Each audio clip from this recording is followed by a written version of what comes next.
The Incarnation of Claw Woman. Prologue. Before people knew the true nature of the forest, before shadows crept between light and darkness, there was only the dense silence of the forest. The dense foliage, bathed in the early dawn light, seemed to hide secrets that no one dared to discover. But the silence was never complete. Beneath the bark of the old trees and deep within the roots, magic pulsed, alive and conscious, waiting to be awakened. In that forest lived a creature that people could never have known existed. The Claw Woman. Her name was a whisper among the leaves and the wind, a presence that belonged neither to the world of men nor to the magical world. In her creaturely body, with sharp claws and eyes that sparkled in green and silver, she lived in harmony with the forest, with the animals and spirits that recognized her as a part of them. But every time she looked at the world of men, she felt a strange calling, that of connecting two worlds that feared each other. Legends spoke of the Gromy Land, the realm of shadows and pure magic, hidden and inaccessible to most. Sometimes, a few creatures escaped and wandered into the world, bringing fear and confusion. And yet, the forest was not only a refuge for magical beings. It was also a place of balance, a testing ground for those who would have the courage to face its mysteries. On nights with a full moon, it was said that those who stepped too deep felt the call of the forest. The rustling of leaves became words, the forest shadows moved like guides, and the wind brought whispers of ancient spirits. The Claw Woman knew that magic was not only a power, but also a responsibility.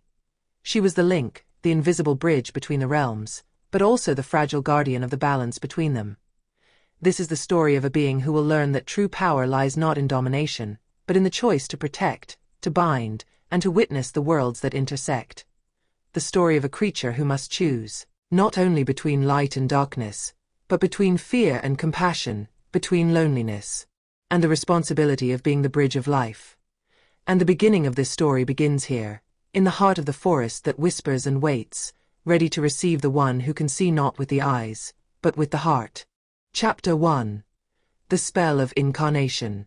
The forest around the castle was silent that evening, as if nature itself was holding its breath before a mysterious act of birth. The sky, shaded by heavy clouds, let moonlight slip through the crowns of the old trees, and their trembling light gathered on the stones of the altar in the sacred garden. In the middle of that stone circle, Queen Linyara stood tall, dressed in a cloak of dark green velvet, with gold embroidery that reflected sparks from the torches. She breathed deeply, smelling the damp moss, the leaves burned by the autumn wind and the fresh resin. Everything was ready for her first true spell, for that act that her audacity and her heart's desire had transformed into destiny. In front of her, the Claw Woman, the creature of the forest, feared and revered alike, waited.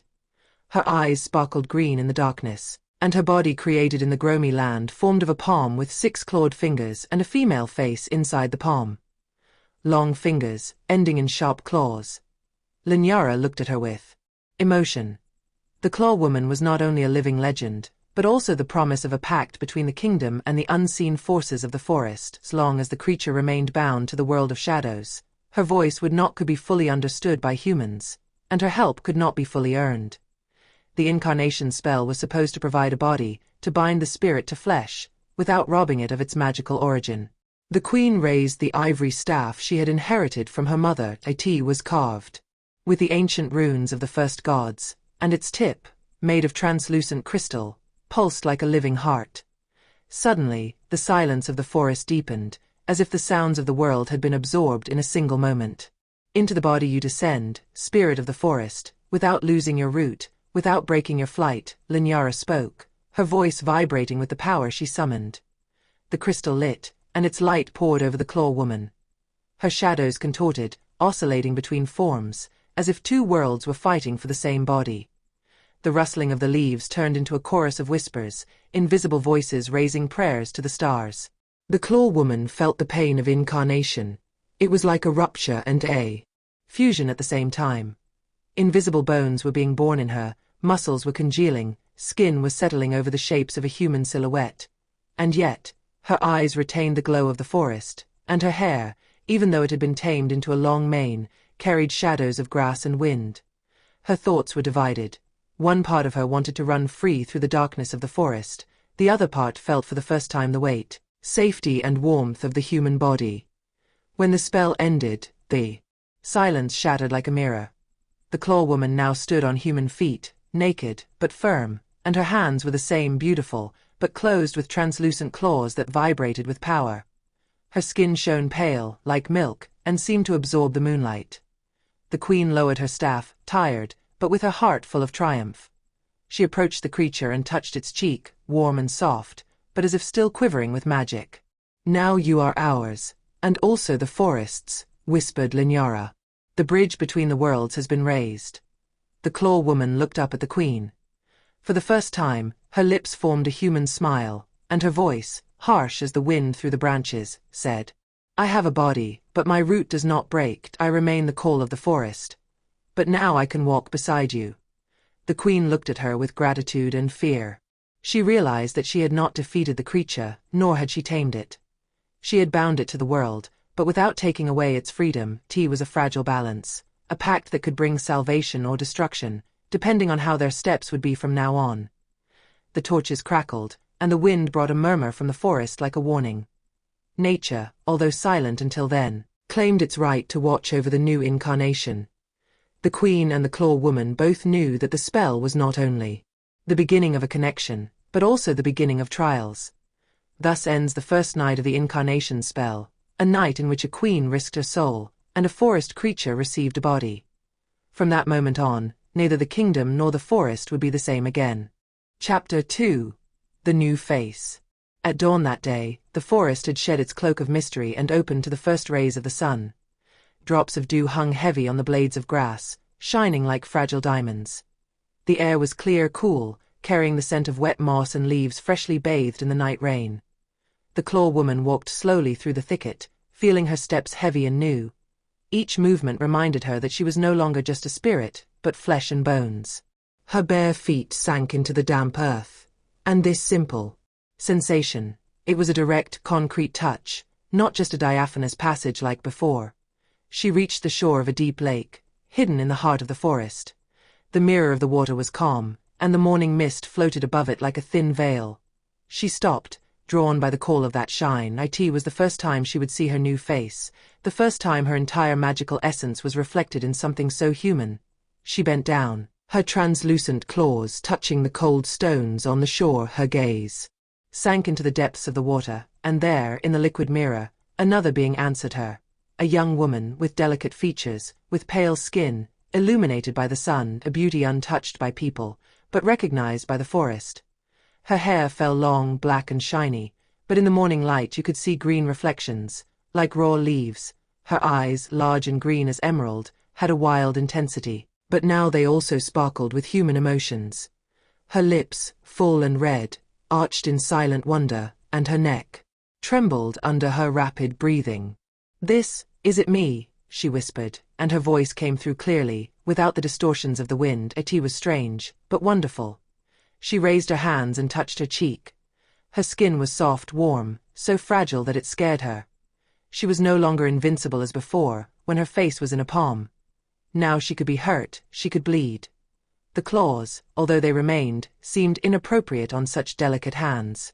She looked at herself again and discovered the beauty hidden in her form. She was no longer just a forest spirit, but a woman of a strange, almost hypnotic radiance. But at the same moment she also felt a weakness. The cold wind caressed her bare shoulders, and for the first time, her body trembled with cold. This vulnerability was unknown to her. It brought her fear, but also a strange feeling of belonging to the world that until then she had watched from afar.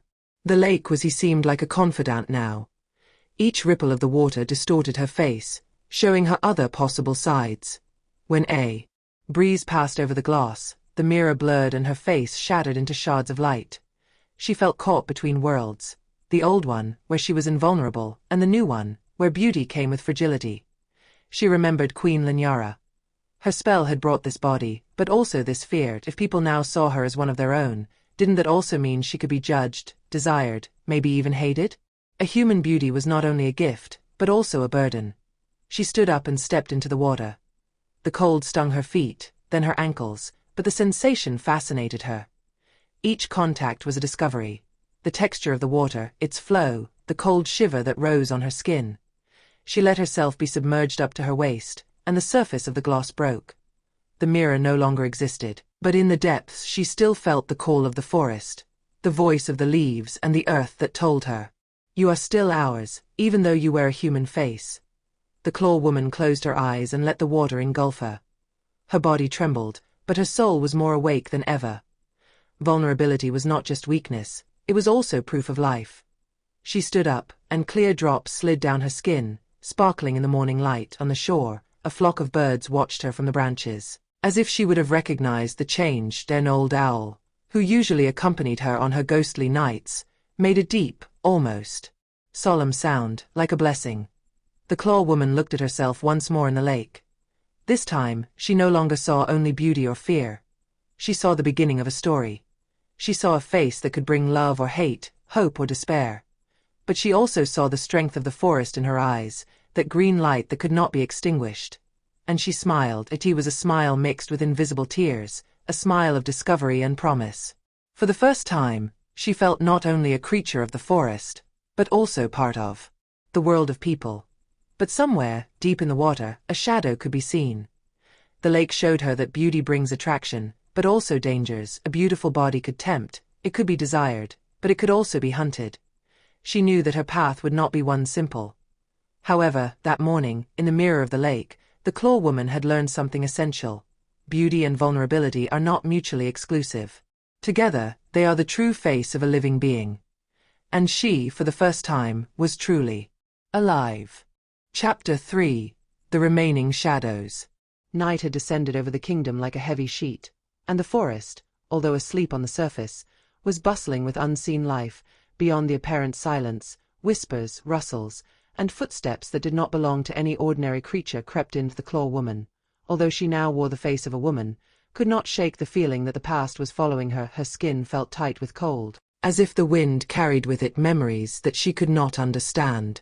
She tried to fall asleep in the room that had been prepared for her in the queen's castle, but between the stone walls the air was too dense, too foreign. She closed her eyes, and sleep overwhelmed her. She was in a familiar but changed forest. The trees were taller, darker, and their foliage seemed to absorb all light. The ground beneath her feet was damp, as if she had stepped on open wounds. The air smelled of smoke and ash, and in the distance she could hear a heavy, repeated thump, like the beating of a giant heart. Suddenly, shadows moved among the trunks. They were misshapen figures, without clear faces, just black voids that stretched and twisted as if they had a life of their own. They whispered her name in an unknown language, but understood by her soul. Dash, you left us. Dash, you broke the connection. Dash, but we stay. From the darkness, a stronger voice rose, covering the others. The voice of Gromy, Tenebros, the king of horror, and his ice queen Narcola, who had always had an unseen presence in the forest. Your beauty does not save you. I in the flesh you are weak. I in a dream, you are mine. The claw woman tried to run, but the forest no longer listened to her steps.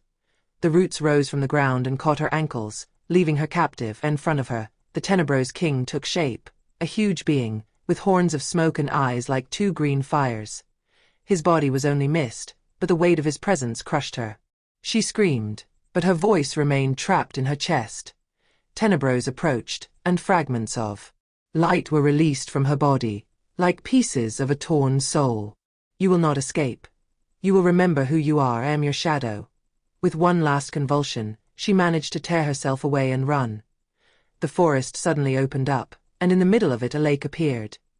The mirror of the water, the same one where she had first seen her face, beckoned her to jump. Without hesitation, she threw herself into the water. The darkness followed her, but the water closed over her like a barrier, and the dream was broken. She suddenly got up from the bed, her heart beating wildly. She was breathing hard, and her skin was wet with sweat. The moonlight was pouring through the wide window, casting long shadows on the floor, and for a moment, she swore that the shadows were moving on their own, even though the room was empty. The shadows remain, she whispered, and her voice trembled. She stood up and approached the small mirror in the room. Her face, beautiful and fragile, was pale now, and in her green eyes he saw dark reflections. It was not just fatigue.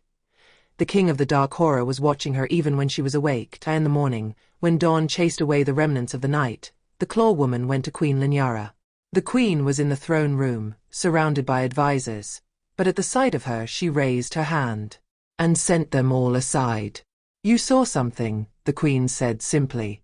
It is red on your face. The claw woman lowered her gaze. He found me. The shadows have not left me. They are calling me back. They tell me that I am still theirs. The queen looked at her carefully, as if trying to read beyond the words. The Gromy. Yes, I have long felt that my spell could not cut all ties. I gave you a human body, but the past cannot be erased. The shadows are always looking for a gate. Then what will I do? If the body makes me weak, if the dream catches me, where is my escape? Linyara rose from the throne and approached her. She touched her arm, and that warm touch brought her a touch of peace. Escape is not your path, but confrontation. The shadows are part of you, but also of the forest. If you learn to master them, they will no longer enslave you. The claw woman sighed. She felt the truth in the queen's words, but also the weight of a burden she wasn't sure she could bear. That evening, she was alone again. She stared at the flames in the fireplace and saw the shadows playing on the walls. Every time she blinked, it seemed to her that the shadows were taking shape, that they were coming closer, that they were touching her. She remembered the lake, the voice of the water. Maybe there was an answer there, a refuge. Maybe there she could learn to look at her shadows without fear. But somewhere, deep in her heart, she knew that the dream had been more than just a nightmare. It had been a warning. Queen Narcola was not content to follow her. She was preparing something. And one day, not only in her dreams, but in the waking world, she would come after her.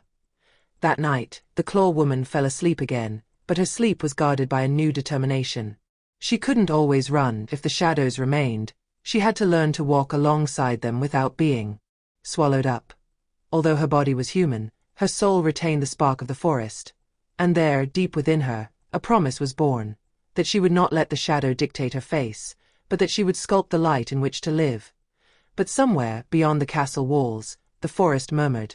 And in that murmur, if you listened carefully, a deep dark voice could be heard whispering incessantly. You will not escape. The shadows remain. Chapter 4. The Call of the Wood. Mornings in the castle had a heavy alien silence. The thick walls kept out the cold of the night, and the high windows let in light only in sharp strips, like golden arrows. For the claw woman, this place was not a shelter, but a cage. The stones stifled her breath, stifled her steps, kept her away from the whispers she knew from her childhood of spirit on such a morning. As she tried to find peace in an inner courtyard of the castle, she heard the voice. It was weak at first, like a barely guessed murmur. But then it became clearer and clearer, a song without words, an old familiar call. It was the wood. It was not just a place. It was a being, a living heart that pulsed in the depths, and now it called her name. It asked her to return. Without to tell no one, she wrapped her cloak around her shoulders and left the castle. Her footsteps carried her along leafy paths until the walls were left behind, and the forest embraced her again. The forest air welcomed her like a lost daughter. The leaves rustled gently, the birds rose in flocks, and the wind brought the scent of the damp earth. Everything seemed to recognize her. The first to approach was a young deer with large wet eyes. She stopped a few steps away and looked at her. There was recognition, but also indecision in her gaze. The deer approached, sniffed the air, but when she smelled the scent of human flesh, she suddenly retreated, frightened. Don't be afraid, whispered the claw woman, extending her hand. I am the same. But the animal moved away, melting among the trees. Then the birds came. Small sparrows and blackbirds surrounded her, chirping in chorus, as if singing their joy. One of them sat on her shoulder, recognizing her. But from above, an owl looked at her distrustfully, with large yellow eyes, blinking rarely. Its wisdom seemed to say, I recognize you, but I no longer understand you. From the bushes, a wolf appeared. Its fur was gray, its eyes sparkled. It approached slowly, without hostility, but with caution. It sniffed her and growled briefly. It was not a growl of attack, but of anxiety. The wolf felt that the one who had once been a forest spirit was no longer whole. It circled around her several times, then disappeared into the shadows. The claw woman, she felt a strange pain. She was not completely rejected, but not completely accepted either. The human body separated her from her brothers, the animals of the forest. In the middle of the forest stood a giant oak, older than any other tree. Its roots sank into the ground like stone snakes, and its crown rose almost to the sky. There her steps carried her, for there was the heart of the call. She approached the giant trunk and pressed her palm to the rough bark. A shiver ran through her arm and spread throughout her body. Daughter of shadows and light, you heard in your mind. You left us to gain a face, but our blood still flows through you. You are not whole without us. The Claw Woman closed her eyes. I wanted to know the world of people. I wanted to have a voice, a face, a body. But the animals look at me with fear. What am I now? Theirs or yours? The leaves rustled, and the forest answered her. You are both. But as long as you deny your root, the shadows of Gromy, the Dark King, and the Narcola Queen will be by your side. Accept our call and you will be whole. She spoke to the forest. Noises echoed around. A flock of crows settled on nearby branches, screeching shrilly, as if giving a warning. From the grass, frightened rabbits ran to hide. Even the squirrels, once curious and playful in her presence, now watched her from a distance, their small black eyes full of suspicion. Only a few creatures approached her without fear, a hedgehog that rolled around her foot and a small bird that settled on her shoulder again. But most felt that the human body brought with it something else, a danger, a distance. The Claw Woman, she felt her heart heavy. The forest called her, but her children looked at her with suspicion. She was caught between worlds, with no safe place, and in that heavy silence, a strong wind passed through the branches. The leaves rose like a storm of green arrows, a dark shadow passed across the face of the sun, and, for a moment, the entire forest was silent. The Claw Woman's heart tightened. She knew that sign. Gromy Land had not given up. Even the call of the forest was pierced by a warning. The shadows remained close. She clung tighter to the oak and whispered, "Give me strength. If my body is weak, then bind me to you again. I do not want to lose either the world of people or your world." The oak wanted to answer her, but the echo of her voice broke in the air. The call of the forest was strong, but also broken by fear. When she retreated from the heart of the forest, the animals were following her from distance. They did not chase her away, but they did not approach her either. It was a strange exile, accepted and rejected at the same time. On the way to the castle, tears flowed down her cheeks. She did not know whether she was crying for herself or for the forest. But deep down she understood. The call had not only been an invitation, but also a warning. The forest needed her. The world of people had changed her, but her root was still there.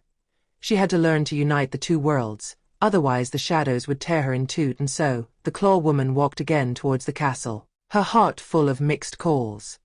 The world of the forest wanted her, the world of humans looked at her with amazement and suspicion. And she, caught between them, had to discover if the beauty and vulnerability of the human body could be reconciled with the wild power of the forest. Chapter 5. The Appearance from the Light. The sun rose over the forest with an unusual brilliance. Its rays were not simple lights, but living golden ribbons that descended among the branches like gentle creatures caressing each leaf. The air seemed charged with a strange vibration, as if nature itself was preparing a hidden spectacle. The Claw Woman, sitting at the edge of a clearing, felt the rays embrace her. Her human body trembled under their touch, but her spirit soul recognized the call. In recent days she had been pursued by shadows, by dark dreams, by unsettling premonitions. The forest called her, but also warned her. And now, that morning, the light itself was preparing to reveal something to her. From a stronger ray, which stuck into the ground of the clearing like a golden spear, she began to catch outline a silhouette. At first there was only brilliance. Then the light gathered, taking shape. From it was born a being with human features, but clad in gold and white, with translucent wings that seemed made of solidified sun. The being's eyes were cobalt blue, burning, shining with an intensity that penetrated the depths of the heart. Its hair flowed long, like threads of light, and its skin was of an almost painful clarity. When it stepped, the ground did not shake, but brightened, and the grass rose greener where it had touched. The Claw Woman drew a breath. "Who are you? A spirit of light, or a delusion of shadows?" The being looked at her gently, yet with a gravity that could not be despised. His voice rang deep, clear, like a bell. "I am Zaffron. I am neither spirit nor shadow, but the messenger between the spheres. I was born from the sunlight to bring warning to those who can understand." His name vibrated in the air, like a musical note that remained suspended long after it had been spoken. "And why have you come to me?" asked the Claw Woman, feeling her body tremble, not only with amazement, but also with fear. Because you are the bridge between the worlds. You left the shadow to have a body, but the shadows did not leave you. The balance between light and darkness is shaking. What you have become is the key. If you are weak, the worlds will tear apart. If you are strong, the worlds can find balance. The Claw Woman stood up, and the sun lit her hair with green reflections. Me. A creature lost between humans and the forest? How can I keep my balance? Zaffron opened his wings. Their light covered the entire clearing, banishing any shadow. Because both flow within you. You have a human body and a forest soul. You have seen the face of fragility and felt the power of the root. It is this duality that makes you unique. But the Dark King and the Varlock servant will pursue you. They will not let the balance be born. The sound of the name, her heart tightened. The shadows that visited her in her dreams, that deep voice, the presence that stole her peace, all had a master, and Zaffron knew about him. Then what should I do? She whispered. You must choose, not between people and the forest, but between light and darkness. The darkness will try to break you, to remind you of who you were, to tear your body apart. The light does not force you, but it shows you the way. If you fall, the worlds will break. People will lose the blessing of the forest, and the forest will be defiled by shadow. That moment, the birds fell silent, as if they were listening too. The grey wolf appeared again, at the edge of the clearing, his eyes attentive, and the owl sat on a branch above, staring at Zaffron. The animals recognized the presence of the light, but they also seemed restless. Not everyone will understand. Some fear you because your body has changed its nature. But I have felt their fear too. Even my light can blind them, Zaffron said, looking at the animals. Balance is not just about being accepted, but about learning to tame fear, to transform it. The Claw Woman looked down at her hands, where the translucent claws shone in the sunlight. They were a symbol of her connection to the magic of the forest, but also the memory of what had been. If the light calls me, what will happen to the shadows that will not leave me? She asked. Zaffron lowered his voice, like a murmur of distant thunder. They will not stop following you. But the light is not afraid of shadows. But you must have the courage not to be afraid either. The shadows show you what you were. The light shows you what you can become. Only you choose what remains. The Claw Woman approached the being of light. His warmth was not burning, but comforting, like a hug. If you are a messenger, tell me, how will I be able to keep my balance? Zaffron reached out and touched her forehead. A burst of light enveloped her, and visions ignited in her eyes. She saw entire forests burning in the shadows. She saw people wandering in the darkness. She saw dry rivers and torn mountains. But she also saw another future. One where light and shadow coexisted, where animals and people walked together in the forest. Balance is not gained by force, but by choice. The moment will come when you will be tested. And then, not the queen's spell, nor the call of the forest, nor the glow of light will save you. Only your choice. The Claw Woman felt tears in her eyes. Then, I will choose. Zaffron smiled, and his smile was like an aurora. As long as your heart does not give in to the shadow, the worlds still have a chance. The sun's rays had begun to fade, as if Zaffron's appearance had been a temporary miracle. His wings spread wide, and the light gradually retreated into them. We will meet again. But until then, remember, balance is not a gift, it is a struggle. With these words, his body disintegrated into thousands of golden sparks, which scattered among the leaves. The light remained empty, but the Claw Woman was no longer the same. The animals turned, but now they looked at her differently. Not with fear, nor with complete trust, but with silent expectation, as if they knew that something was brewing, and that she was the only one who could bring the answer. The Claw Woman sat down again on the damp earth and looked up at the sky. The sun was still shining, but in the distance the clouds were gathering shadows. Zaffron had left her a gift and a burden, the certainty that the worlds were in danger and that she was the key.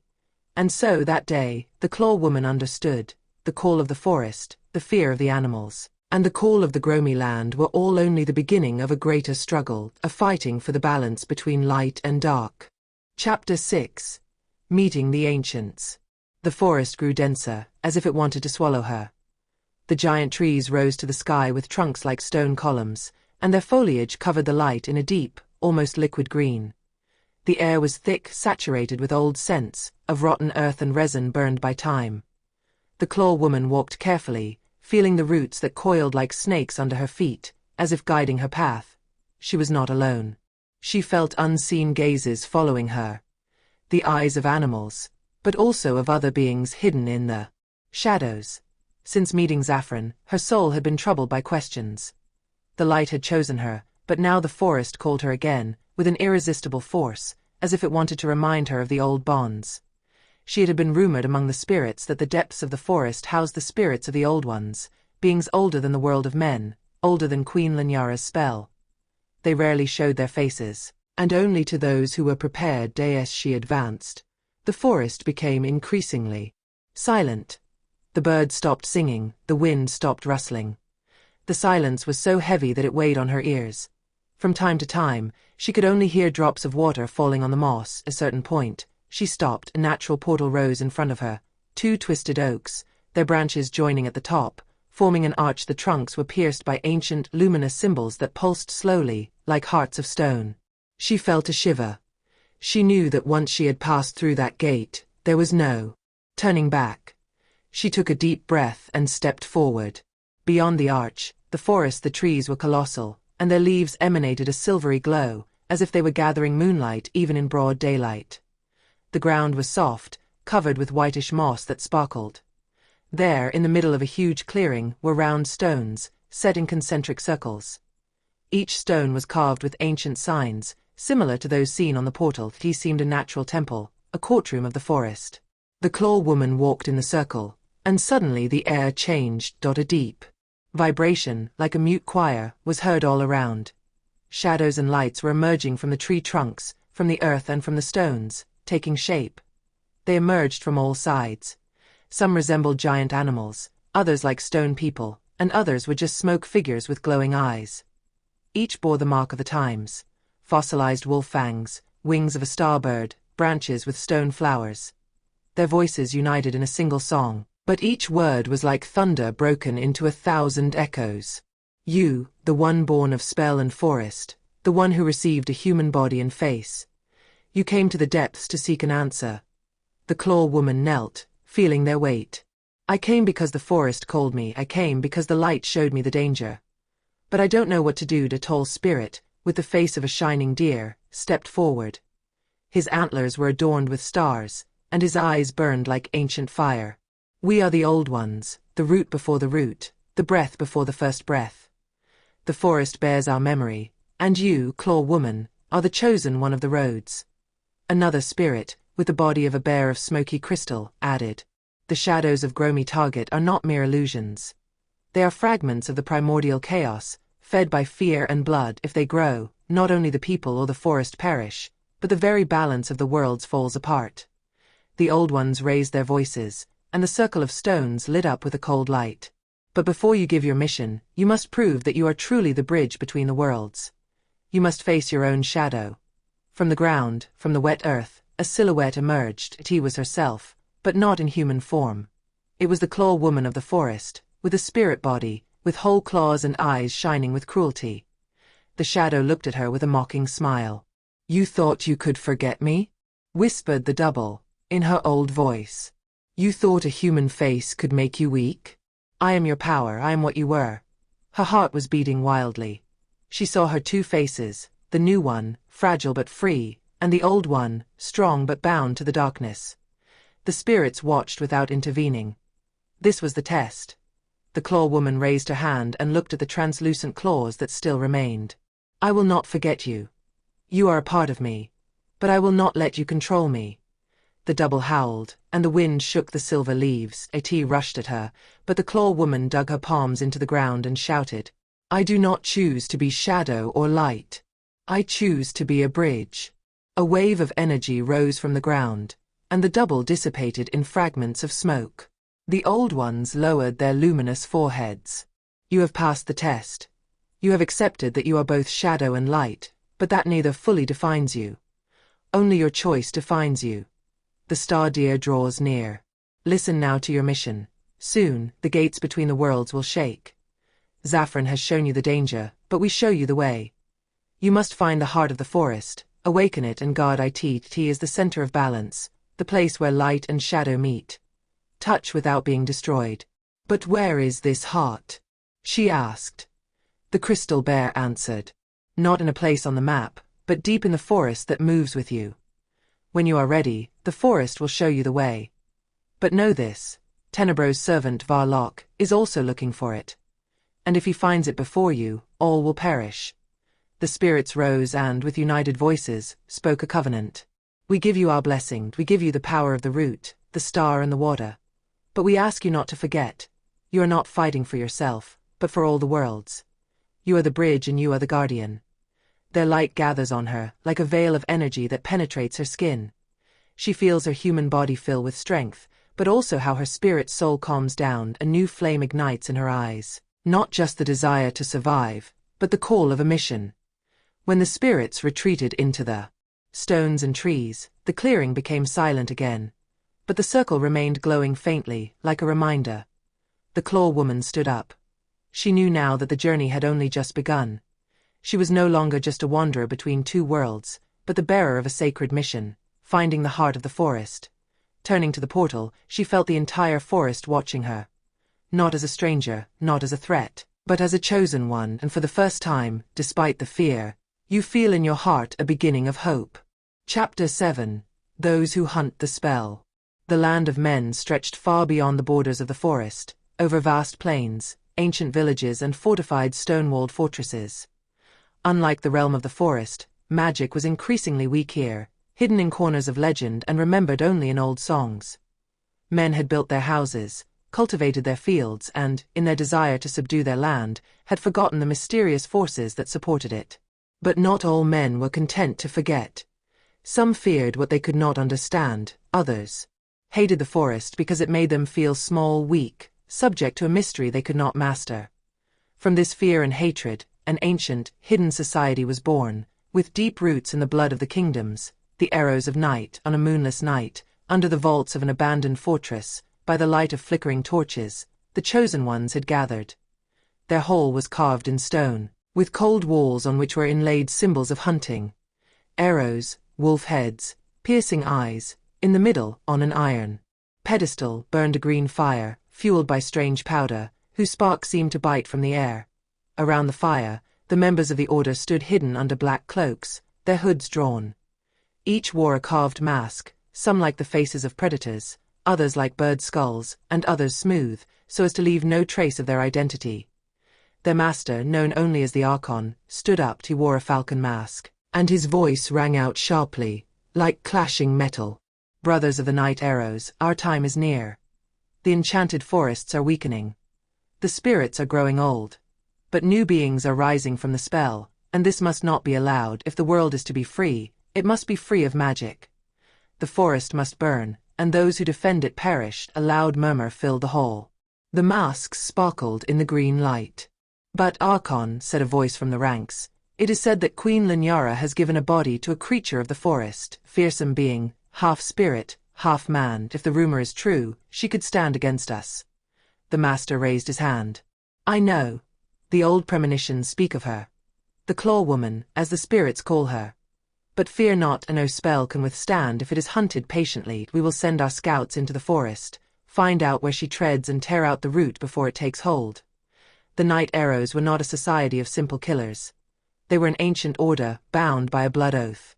Each member had to let a drop of their blood burn in the green fire, which recognized them and gave them strength. In return, they received the power to feel the presence of magic, like a smell of smoke in the air. One by one, people passed by the pedestal, pricking their palms and letting their blood drip into the embers. The fire crackled, sparks flew, and the hall seemed to tremble. The Archon raised his voice. Today we swear to hunt the spell to the end. Not for glory, not for gold, but for the salvation of men. May the shadows hide our steps and sharpen our arrows. The chorus of voices answered in one voice. May the shadow be our shelter and sword. Although their words spoke of the salvation of men, each carried something else in their hearts. Some had been damaged by the forest, had lost their children lost among the spirits, had seen their flocks perish under attacks by enchanted beasts. Others dreamed of the power to conquer the lands, and magic was the only thing that stood against them. For some, the night arrows were a belief, for others, just a tool. But together they formed a greater danger than any lone creature. After the oath was concluded, the Archon drew his hand over the embers. From the green flames rose an image trembling, the silhouette of a woman, with black hair and burning eyes, who seemed to blend in with the leaves. "This is the being they are talking about," he said. "If the rumors are true, she has the power to connect the worlds. Such a bridge should not exist. If it strengthens, if it binds to the spirits, the balance will break in favor of the forest. And the people will remain slaves to the shadow." Those gathered clenched their fists. "We must find her before she finds the heart of the forest," the Archon continued. "We have spies in the villages. We have hunters who know the hidden paths. We will weave our nets slowly, unseen. When she steps into the land of men, we will be ready." And the corners of the hall stood the most feared of them, the arrows of night. They wore not only masks, but also dark armor, inlaid with symbols that gave them resistance to charms. Their bows were forged from black wood, and their arrows had tips sprinkled with night poison. Each hunter had a trophy animal tattooed on their skin, a symbol of the first magical creature they had slain. He was said that once a hunter killed a being of the forest, the soul of that creature remained bound to him, giving the hunter power, but also a shadow that haunted him. After the gathering, the order dispersed. Some set out to they gathered information from inns and fairs, where tales of enchanted beings slipped between glasses of wine. Others prepared huge traps, forged of cold iron and dark curses, and the fortresses. The nobles who supported the order offered gold and troops, and the villages. Rumors were sown that the forests brought plagues, that spirits stole the souls of children. Fear was the night arrow's most powerful weapon, and they used it masterfully.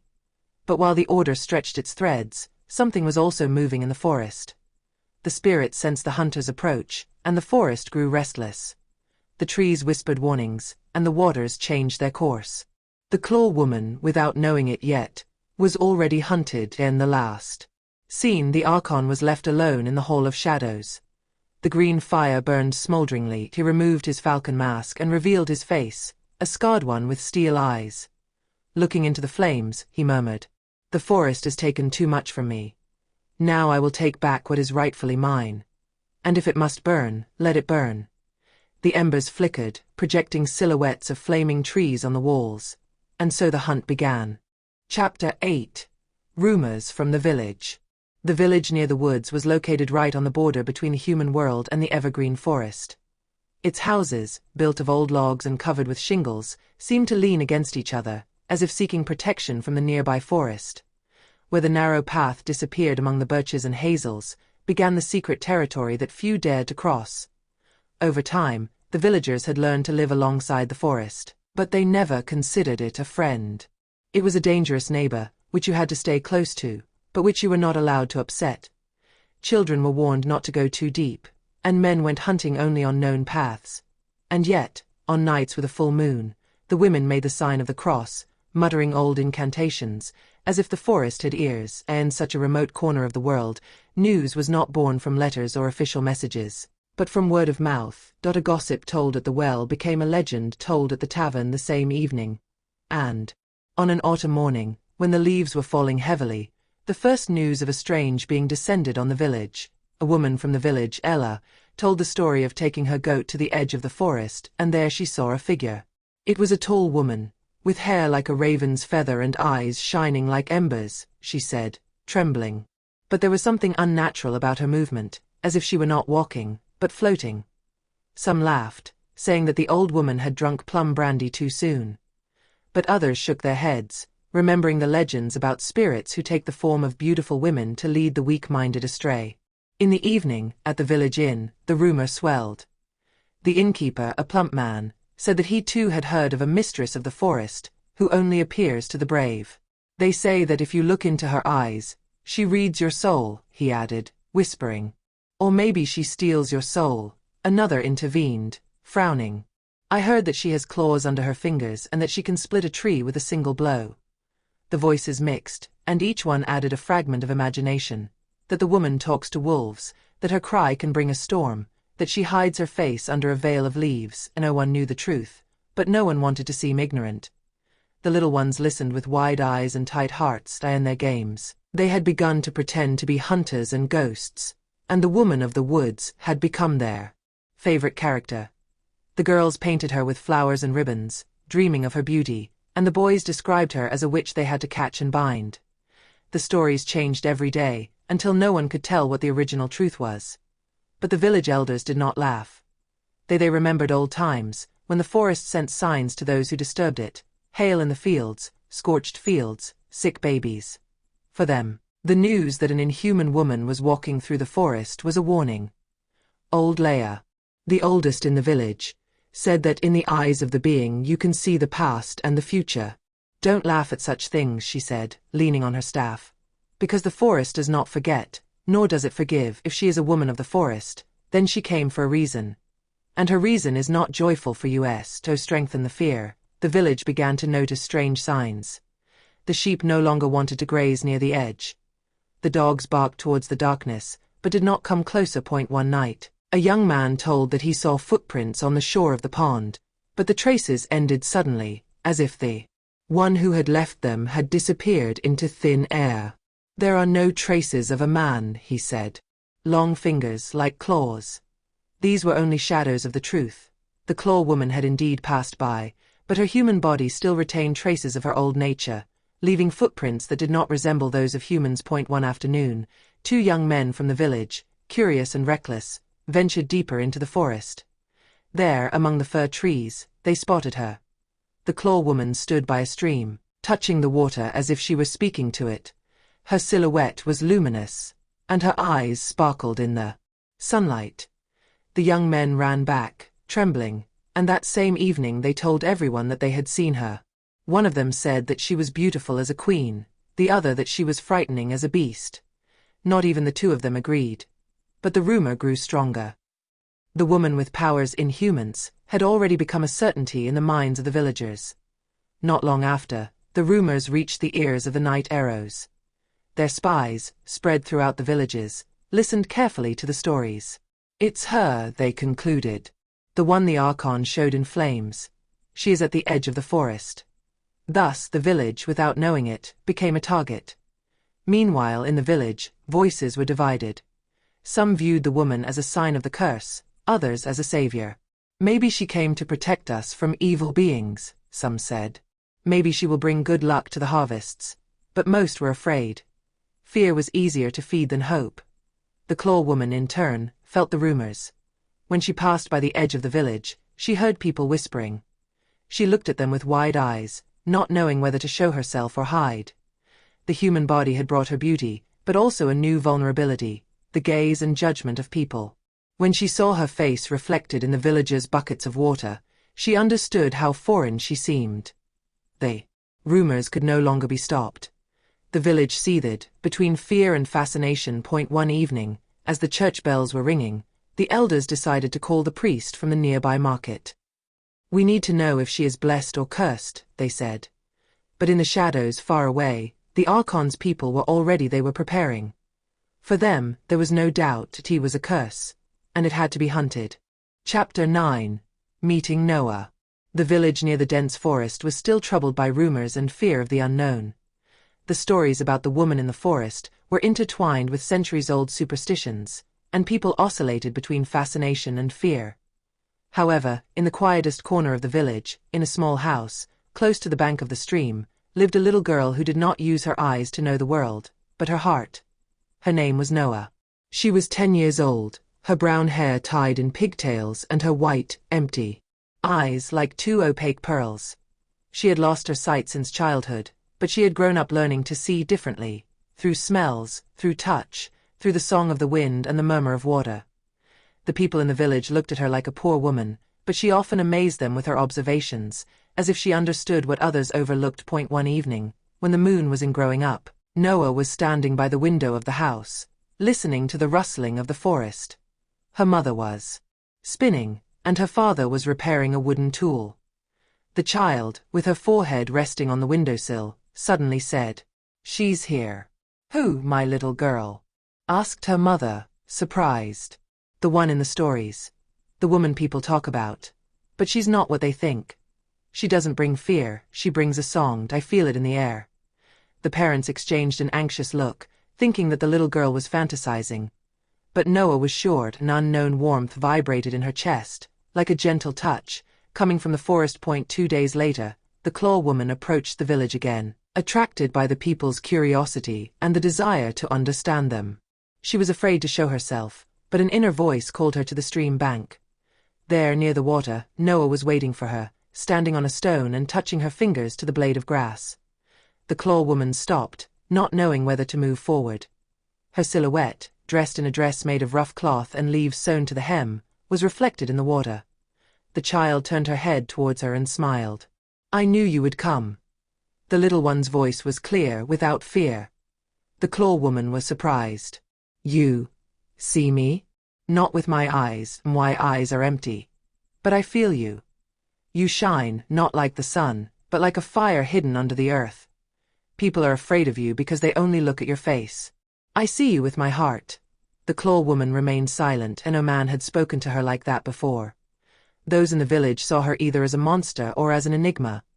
But this child recognized her without fear, without judgment. The two beings remained face to face, one with empty eyes and a full soul, the other with a human face and magical roots. "What is your name, child?" asked the Claw Woman, slowly approaching. "Noah. And you are?" "The one who sees with the heart." "Me. But I am more shadow than light. I still carry the claws of the past within me." Noah raised her hand and, without fear, touched her palm. The little one's fingers walked over the lines of the skin, feeling the softness but also a hidden roughness. "No, you are not a claw. You are a bridge. Between the forest and the people. Between what was and what will be." The child's words pierced the Claw Woman's heart deeper than any spell of Queen Linyara or warning of the spirits. From then on, the Claw Woman began to come more and more often to the stream, where Noah was waiting for her. She told her about the village, about the people, about how everyone has their own fears and dreams. The woman listened and discovered the world for the first time through the eyes of a blind child. "Do you know how I imagine the forest?" Noah said. "Like a song with thousands of voices. Every leaf is a note, every wind is a breath. And you are the conductor. You gather them all and make them sound together." The Claw Woman felt a new gentleness being born in her soul, foreign until then. She, the feared creature of the forest, had found in the voice of a child a mirror in which there was no monster, but light, of course. People were not slow to notice the closeness between the two. Many shook their heads, considering that the girl had been bewitched. Some scolded Noah's mother, saying that she was letting the spirit of the forest get close to the child. But the mother, although fearful, saw how her daughter blossomed, how she laughed more, how she spoke with confidence. But the father was worried. If this woman is truly inhuman, he thought, maybe she is using the child to spy on us. But Noah was not discouraged. Whenever she was asked, she would say serenely, "She is not a curse. She is a gift. But you do not know how to look." As the bond between the two strengthened, the night arrows sent their spies closer and closer. One of them, disguised as a merchant, saw the figure of the Claw Woman next to the child one morning. He had returned the news to his masters. "She is showing herself. And she has an ally, a blind girl. We must act soon." Thus, the pure and luminous meeting between the Claw Woman and Noah was already overshadowed by the dangers that were approaching. During one of the meetings, the Claw Woman asked, "Why are you not afraid of me, child? Everyone else runs, hides, whispers nasty things." Noah smiled and raised her face to her.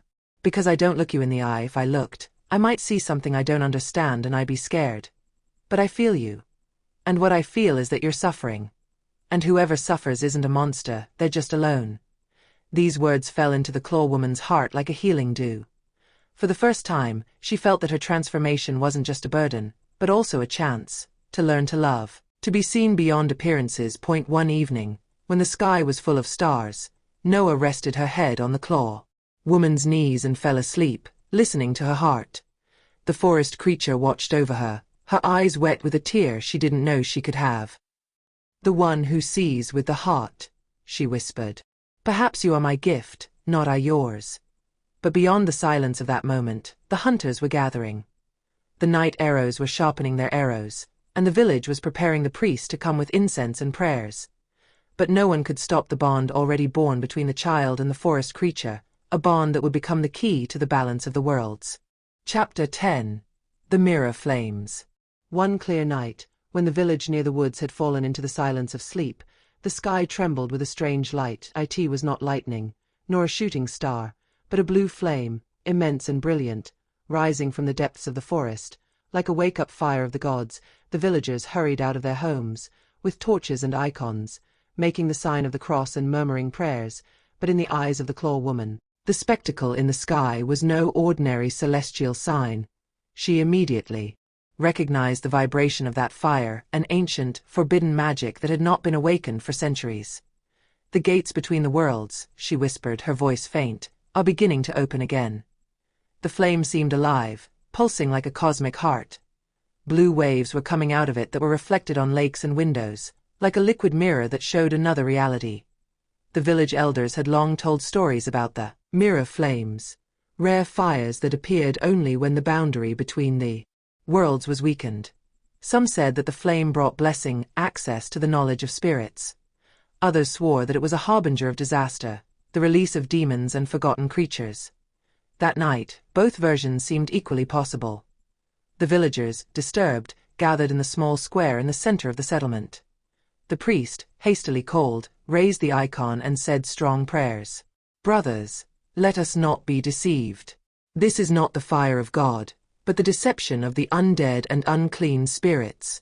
We must pray and light incense to drive away evil." The murmurs of fear turned to cries of panic.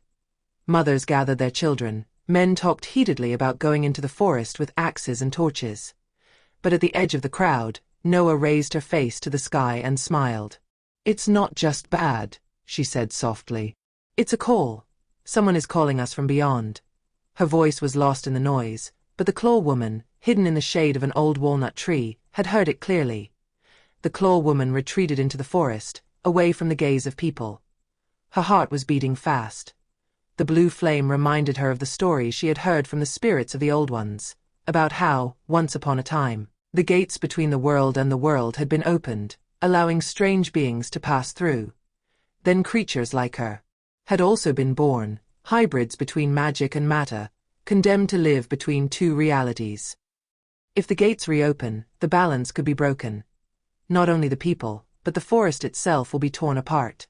She thought of Zaffron, the being who emerged from the light, who had already warned her. She also thought of the arrows of night, who could have used the sign of the sky to arouse the hatred of people. And more chosen, she thought of Noah, the child who believed in her if evil were unleashed, who could protect the little girl. Drawn by a mysterious force, the Claw Woman reached the hidden lake deep in the forest. The water vibrated under the reflection of the blue flame. Looking into the shine, she saw not only her human face, but also something else. Dark shadows, silhouettes with horns, wings and red eyes, gathering beyond the liquid mirror. It was as if the flame had opened a small gate, a crack through which reality thinned. Beyond, the world of shadows lurked, ready to enter. A murmur began to echo from the depths, a whisper, like a funeral choir. The key, the blood that unites two worlds," the Claw Woman started. The words seemed addressed directly to her. Was her transformation, given by Queen Linyara's spell, part of the key the shadows were looking for? On the shore of the lake, the spirits of the forest showed themselves again. Translucent silhouettes, old men with faces of light, ethereal animals, rising from the mist. "Daughter of the forest and of men," they spoke. "The mirror flames announce the weakening of the borders. If the gates open, neither your world nor theirs will be whole." "How can I stop this?" asked the Claw Woman, her voice trembling. "Don't stop, but understand. The gates are not only a curse, but also a gift. They can bring destruction, but also healing. It depends on who will use them. You are the bridge, but the bridge can be used for good and evil." Their words did not bring peace, but even more unrest. At the same time, in the depths of the village, in the cellar of an abandoned house, the members of the Night Arrows had gathered.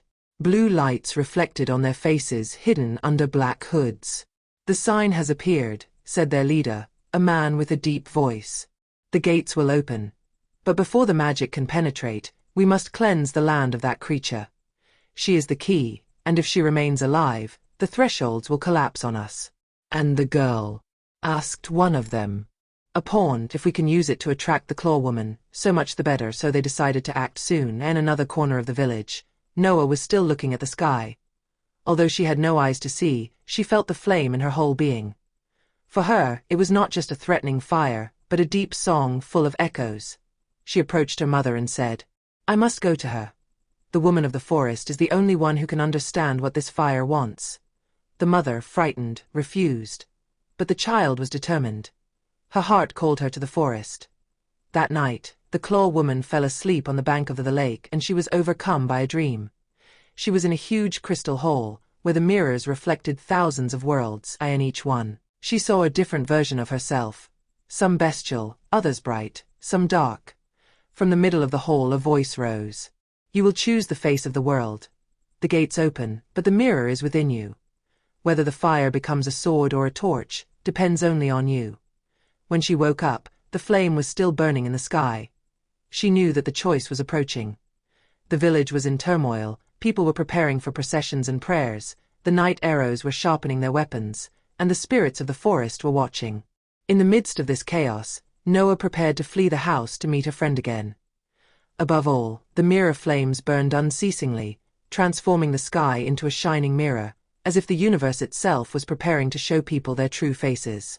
And the Claw Woman understood. That night was not just assigned, it was the beginning of the choice. Chapter 11. In the Heart of the Dream. After the events of the mirror flames, the forest echoed with an unseen tension. The sky above the village near the woods was still a phosphorescent blue, and magical vibrations lingered in the air. The Claw Woman felt every whisper of the trees, every murmur of the animals, but something deeper called to her, the people. Not Noah or her parents, but the entire community, with their fears, desires, and hopes, all hidden under everyday masks. She did not know how, but she felt that she must enter a more subtle space, a realm of the collective mind. The spirits of the forest, sensing the call, gathered around her, forming a luminous circle, as if for protection. "It is time to see," they said. "Not with the eyes of the body, but with the eyes of the heart. You must penetrate the dreams of people and understand what moves them. Only then will you know how to be their bridge." The Claw Woman closed her eyes and took a deep breath. The lights of the forest penetrated her, and her body seemed to become light, like steam, and in an instant, she felt herself sinking into a diffuse world, without time or space. Everything was fluid. The houses of the village were outlined in translucent silhouettes. The roads were threads of light, and the people moved like diffuse shadows, carrying within themselves the fears and hopes that they did not dare to speak. It was a collective dream, a web of thoughts, and the Claw Woman felt herself simultaneously an observer and a participant. She felt each emotion as a vibration in her chest, the old men's fear of undead and spirits, the mother's anxiety for their children, the men's desire to protect their land. "Do not judge," a spirit whispered to her. "What you see is not evil, it is pure. Their fear is natural, their hope is light."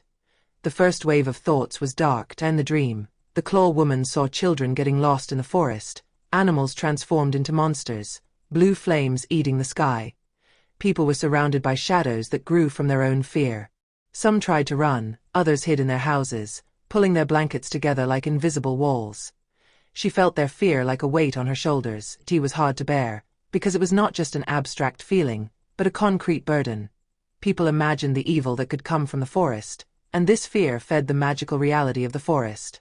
"I'm sorry," the Claw Woman murmured, her voice low. "I did not want to be the source of their fear." But the spirits answered her calmly. "You are not the source, but ignorance. Their fear is not against you, but against what they do not understand." In the midst of these shadows, another wave appeared, warmer. The hopes of people. Children who wanted to go to school without fear of beasts, mothers who dreamed of rich harvests, old people who remembered gentler times. Each hope was a thread of light, shining timidly among the shadows of fear. The Claw Woman felt an unknown emotion, compassion and gratitude. She understood that people, although fragile, carried within them pure desires that could heal the world. Through them, even the forest received good energy. "They do not see the truth," Noah whispered in her mind, as if she were present. "But their heart knows. You must help them see it." As she sailed through the dream, the Claw Woman also encountered her own shadows. She saw her image before the transformation, the claws outstretched, the wild eyes, the brutal movements. Her shadows mixed with those of the people, creating confusion. "Am I a monster or a bridge?" she asked, feeling her desperation grow. The spirits answered her. "You are both. But what you choose to show the world will decide the balance. If you let fear define you, you will feed the shadows. If you show compassion, you will feed the light." This answer made the Claw Woman understand that the collective dream was not only about the people of the village, but also about herself. What she saw in their fears was a mirror of her own fears. She felt every emotion spreading around her. When a mother feared losing her child, the Claw Woman felt a physical pain. When a boy dreamed of going to school, she felt a luminous joy. She understood that her magic, even though it had been given by Queen Linyara, was not just a personal power, but an instrument of balance, could feed or diminish collective emotions. In a moment, she felt an intense current of despair, generated by the people's thought that the forest could be destroyed. The blue flame in the sky was reflected in the dream, and the shadows began to merge. If she had not intervened, the village would have been engulfed in emotional chaos. The Claw Woman closed her eyes and took a deep breath. Then, with slow gestures, she stretched her hands over the dream, trying to touch every fear and hoped a gentle energy, like an invisible light, flowed from her to every soul. The shadows of fear began to subside, and the hopes of people to shine brighter. In the middle of the dream, she felt the presence of Noah. Even though the girl was just a blind child, she was a beacon of clarity. Noah spoke to her from the realm of the dream. "You must not judge them. You must understand them and teach them to understand themselves. You are the one who sees with the heart. Show them how to do the same." The Claw Woman felt a deep connection, not just with the little girl, but with the entire community. She understood that the dream was not a threat, but a chance to create bridges between the world of people and the enchanted forest, between fear and hope, between shadows. And as dawn began to approach, the Claw Woman felt the dream slowly disintegrate, like a wave retreating from the shore. The village, the forest, the people, all returned to their concrete form, but the magic of the experience remained. She woke up on the shore of the lake, with the morning light reflected on the water, feeling more connected than ever to everything around her. She knew that what she had seen could not be forgotten. The people's emotions, their hopes and fears, had all become part of her knowledge. And she also knew that this knowledge would be necessary for what was to come. The blue flames in the sky were not just signs.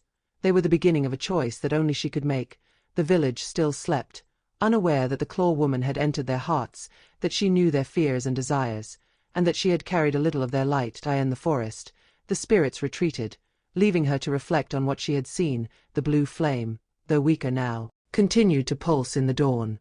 Like a warning and a call, the Claw Woman understood that the collective dream was only the beginning. If the gates between the worlds were to open, she had to be prepared to intervene not only physically, but also with her heart and the power of emotions.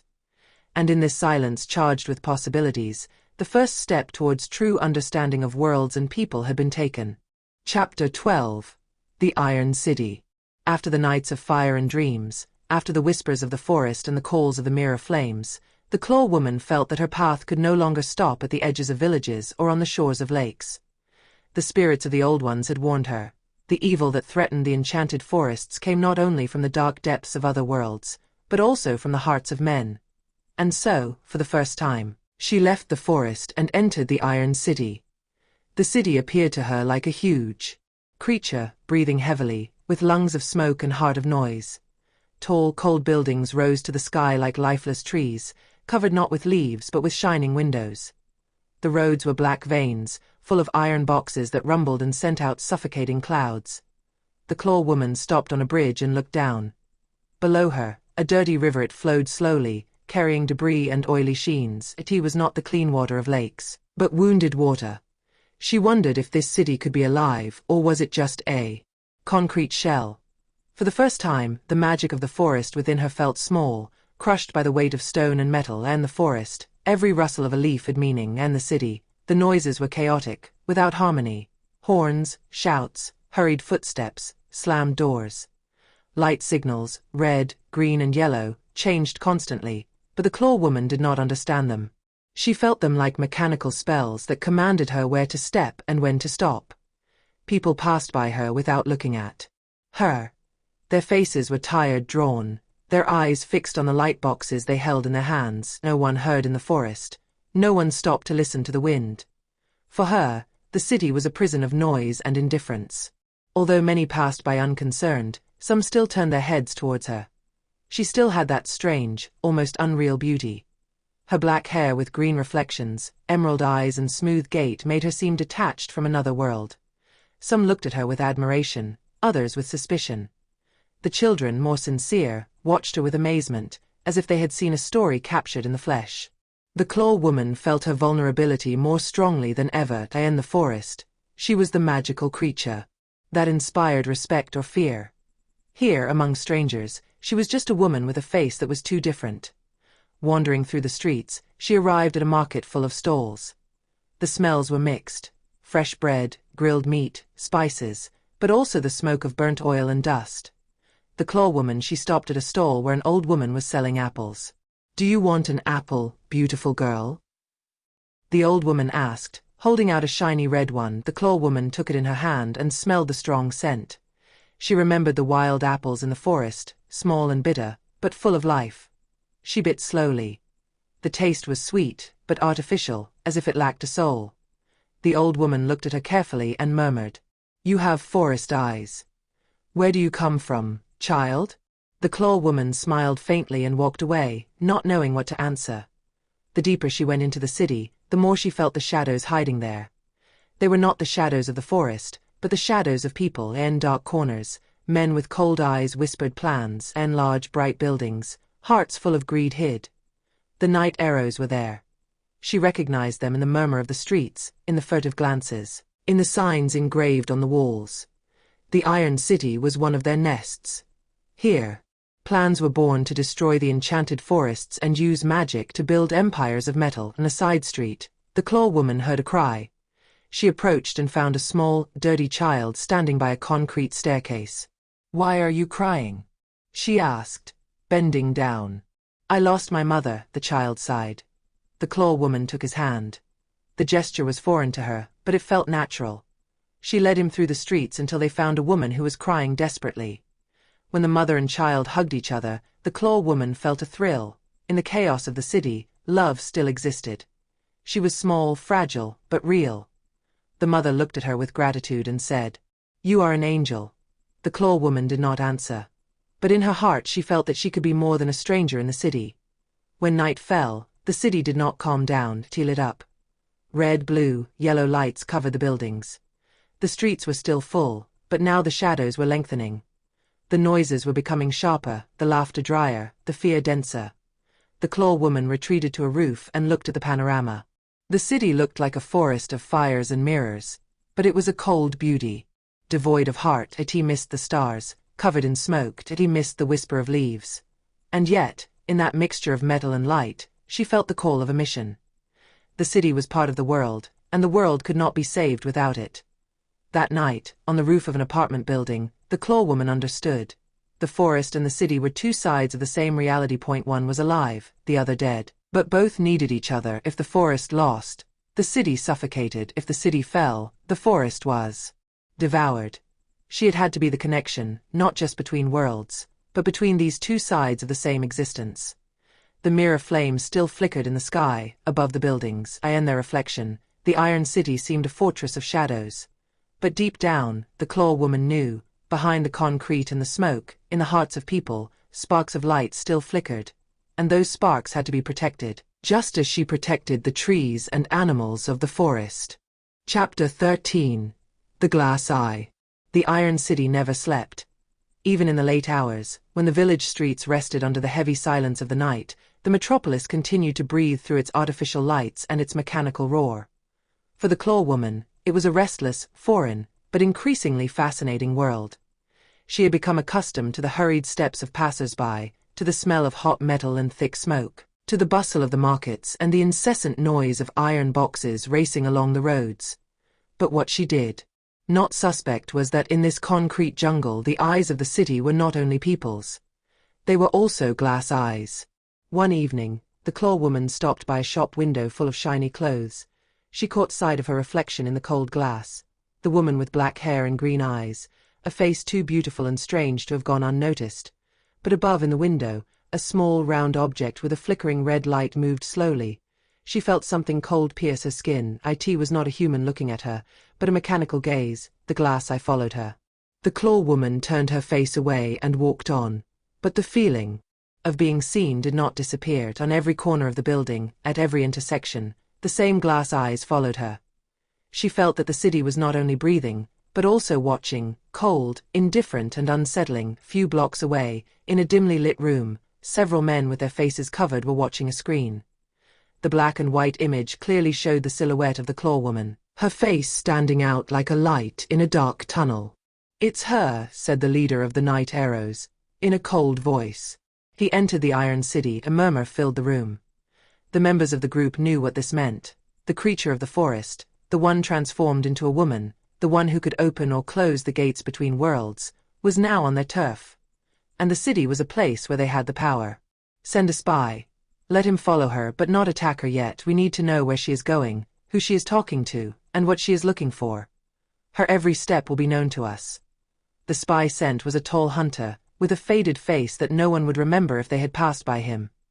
The shadow had chosen him specifically for this. His ability to be invisible in a crowd. He wore a dark coat and an expressionless face. He approached the area where the camera had last captured the claw woman and began to follow her steps. His movements were calculated, but in his eyes there was something more than discipline, a strange curiosity mixed with fear. That night, the claw woman wandered aimlessly. The city overwhelmed her, but she wanted to understand it. She saw a group of street musicians playing on metal and wooden instruments. Their sounds, they were chaotic, but there was also a living, almost wild energy in them. For the first time, the noise of the city seemed not just a sound, but another form of song. She stopped, listening, and a few passers-by stared at her, as if hypnotized. It wasn't just her beauty, but the way she looked at the music, as if she understood something hidden in it. From a distance, the spy watched the scene. He took out a small device and recorded her face. The arrows of night now had clear evidence. Later, the claw woman sat on the steps of a large building and watched the passers-by. She tried to feel their dreams, as she had done in the collective dream. And she succeeded. The worker's fear of losing her job, a girl's desire to leave the city, a mother's hope of seeing her child grow up without illness. All these emotions were there, hidden under the noise and concrete. The city of iron was not just cold. It was a nest of fragile dreams, fears and desires. But in the shadows, the spy watched. He wrote down their details. He knew that for the Night Arrows these dreams did not matter. All that mattered was power. Suddenly, the claw woman felt a shiver down her spine. It was not the mechanical gaze of the cameras, but a living, insistent gaze. She turned her head and saw a figure in a coat, hidden behind a pillar. Their gazes met for a moment. The man immediately lowered his eyes and tried to look as if he was just passing by. But the claw woman understood. She was being followed. She did not run. She did not say anything. She just got up and walked on, but her steps were now careful, listening to every vibration. The spy followed her with perseverance. They crossed streets, squares, bridges. The city seemed a labyrinth of lights and shadows. In every reflex of through the glass, the claw woman could see the mechanical eye following her. In every corner, she could feel the breath of the night arrows. Finally, she reached a small park, almost deserted. There, the silence was closer to that of the forest. She sat down on a bench and looked at the dry trees, the only witnesses to her presence. The spy approached, but did not dare to pass any closer. He watched her from the shadows, patiently. In that silence, the claw woman whispered, without looking directly at him, "I know you are there. You do not need to hide."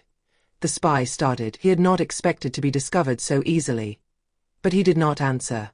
"The Night Arrows sent you," she continued, in a calm voice. "They think they can chain me. But their chains cannot bind what is born of the forest and from the light." The spy felt a shiver, but he kept his position. "You can tell them," she added, "that I know their footsteps, and that the city does not belong to them, just as the forest does not belong to them." After these words, the claw woman rose and walked away. She did not run, she did not hide. She walked with firm steps, leaving the spy to decide what to report. That night, the spy returned to their secret place. Tell everything, how she had discovered him, how she had spoken as if she knew everything. The leader of the Night Arrows smiled coldly. Good, he said. It means the game has begun. She knows about us, and we know about her. There is no need to hide anymore. Soon, we will close the glass eye on her, and then no forest will be able to save her. On the rooftops of the Iron City, the lights reflected like fake flames. The Talon woman, alone on a deserted street, looked up at the smoke-covered sky. The mirror flames still burned there, a reminder of the world between worlds. She knew that the shadow of the hunter felt her steps and that the city was no friend to her. But at the same time, deep in her heart, she felt that the game was not just about fear, it was also about hope. And hope, even in the face of glass eyes, could not be defeated. Chapter 14. The Old Man on the Bridge. The Iron City continued to dazzle her. Every day, new noises, new looks, new shadows followed her. She had already become accustomed to the glass eyes of the rooms and the spies of the night arrows who lurked in the corners. However, what she was not used to meeting were the looks of simple people, some full of suspicion, others of wonder, some even of fear. Late one evening, when grey clouds had covered the stars, the Claw Woman stopped on an old, stone bridge that crossed the city's dirty river. The water bubbled below, carrying debris and shadows, like a broken mirror of the world. The bridge was almost deserted, except for a bent figure, an old man with white hair and cloudy eyes, who stood leaning against the railing. When the Claw Woman stepped closer almost, the old man raised his face to her. His eyes were white, blind, but his face lit up as if he recognized her. "You have come, finally," he murmured. "I have been waiting for you." The Claw Woman stopped. She was no longer surprised when someone looked at her differently, but this man's words disturbed her. "You do not know me," she said, trying to keep her voice calm. The old man smiled, showing a strange calm. "My eyes of flesh have not seen for a long time. But the third eye remained open. And with it I saw you many years ago in the forest." Curiosity made her stay near him. The old man raised his trembling hands and left them on the railing, as if he had touched the contour of the water through the stone. "When I was young," he began, "I wandered through the enchanted forest. Others said spirits and monsters lived there. I wanted to see it. I went deep, where the sunlight barely touched the ground. Then I met you. You had no human face. I was scared, but you did not touch me. You passed me by like the wind. And then the eye in the middle of my forehead opened." The Claw Woman looked at him carefully. In the forest, long before Queen Linyara's spell, there had been only the Claw Woman, a wild creature, a hand with 6 clawed fingers, and in her palm she had the face of a woman, born in the Gromy Land. Could it be true? Had she seen this man then, and passed him by? The old man continued. "Since then I have been blind, but not completely blind. With my third eye I have seen things that others cannot understand. Dreams, shadows, lights. I knew that one day you would come back, not as a beast, but as a woman. And I had to be here on this bridge, to tell you what I had learned." The Claw Woman sat down next to him. The bridge trembled slightly under the steps of passers-by, but now it was almost empty. She understood why the old man had chosen that place. Bridges connected 2 banks, just as she was supposed to connect 2 worlds. "What did you learn?" she asked. The old man closed his eyes, and his voice took on an almost prophetic tone. "I saw the blue flames in the sky before they appeared to the others. I saw the people gathering in the night arrows, preparing weapons against the forests. And I saw you, walking between these 2 worlds, like a living bridge. You are the link, but also the target." The words troubled the Claw Woman. She was used to the spirits of the old ones or magical beings speaking to her in parables, but for a man to have seen the same visions was unexpected. "Why you? Why did you see?" she asked. The old man smiled sadly. "Because I searched. The third eye does not open to everyone. You must want to see more than flesh and stone. I paid with my sight, but I gained another look, and what I have seen now makes me believe that you are not just a stranger in this city. You are the key." What neither the Claw Woman nor the old man knew was that, at the end of the bridge, someone was listening. The spy, afraid of the night arrows, the same man in the dark coat, stood in the shadows and listened to every word to him, the old man's. Revelation was a clear sign that this woman was not a simple anomaly. She was a danger. But deep down, the spy felt something else, a hesitation. A voice told him that not everything the old man said was madness. The old man rested his hand on the railing, almost touching the Claw Woman's hand. "I am old and my days are few. But I had to tell you, Do not run away from the glass eyes. They cannot see your true light. Only the third eye can. And there are others, hidden in the world, who still have this power. Seek them. You will need them. The Claw Woman listened to him in silence, in her chest. Her heart beat faster. It was the first time that someone from the world of people had spoken to her, not with fear or suspicion, but with recognition. How can I find them? She asked.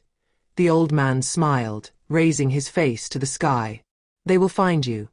When the time is right, a cold wind swept across the bridge, carrying the scent of water, willow, and metal. The old man gathered his cloak and stood slowly. I have fulfilled my role. This bridge has kept me here, waiting for you. Now I can go. The Claw Woman watched him walk away, leaning on his staff. His steps were hesitant, but determined. In his wake, only the echo of a prophecy and the feeling that the meeting had not been accidental remained. The Claw Woman remained alone on the bridge, looking at the dark water.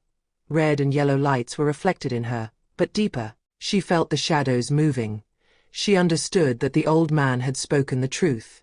She was being followed, she was being hunted, but also that there was another unseen network of those who could see with the heart. At that moment, she felt that the balance between the city and the forest, between shadows and light, was tilting dangerously. To the end of the bridge, the spy sent his report. The night arrows received the news with interest. A blind old man who recognizes her and speaks of a third eye? Their leader laughed coldly.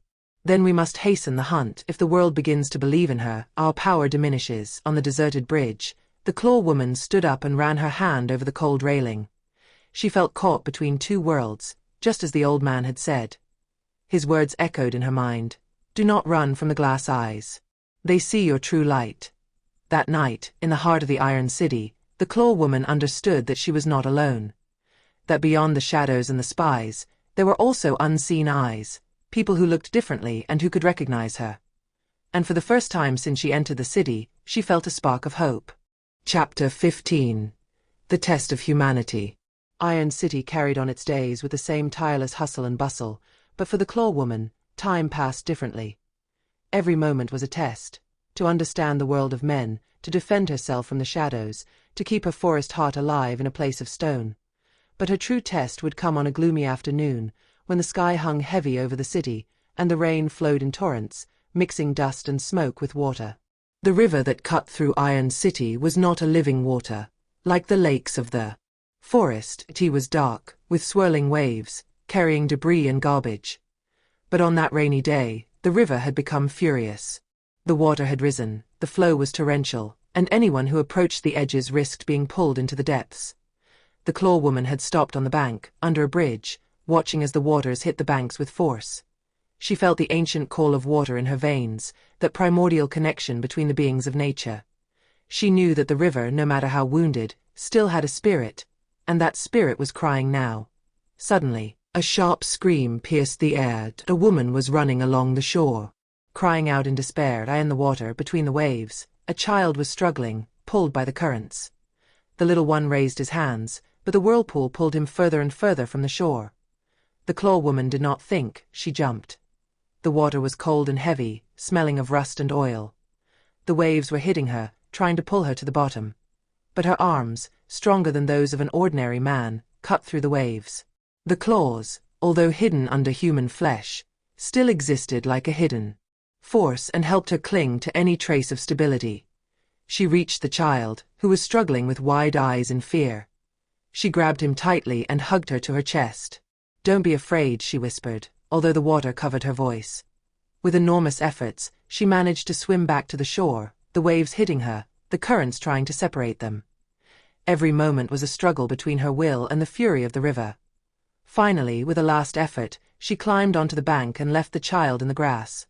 The child's mother ran towards them, but when she took him in her arms and looked up at the rescuer, her face changed. Horror was visible in the woman's eyes. The Claw Woman's hair was wet, stuck to her face, her eyes shone intensely, almost unearthly.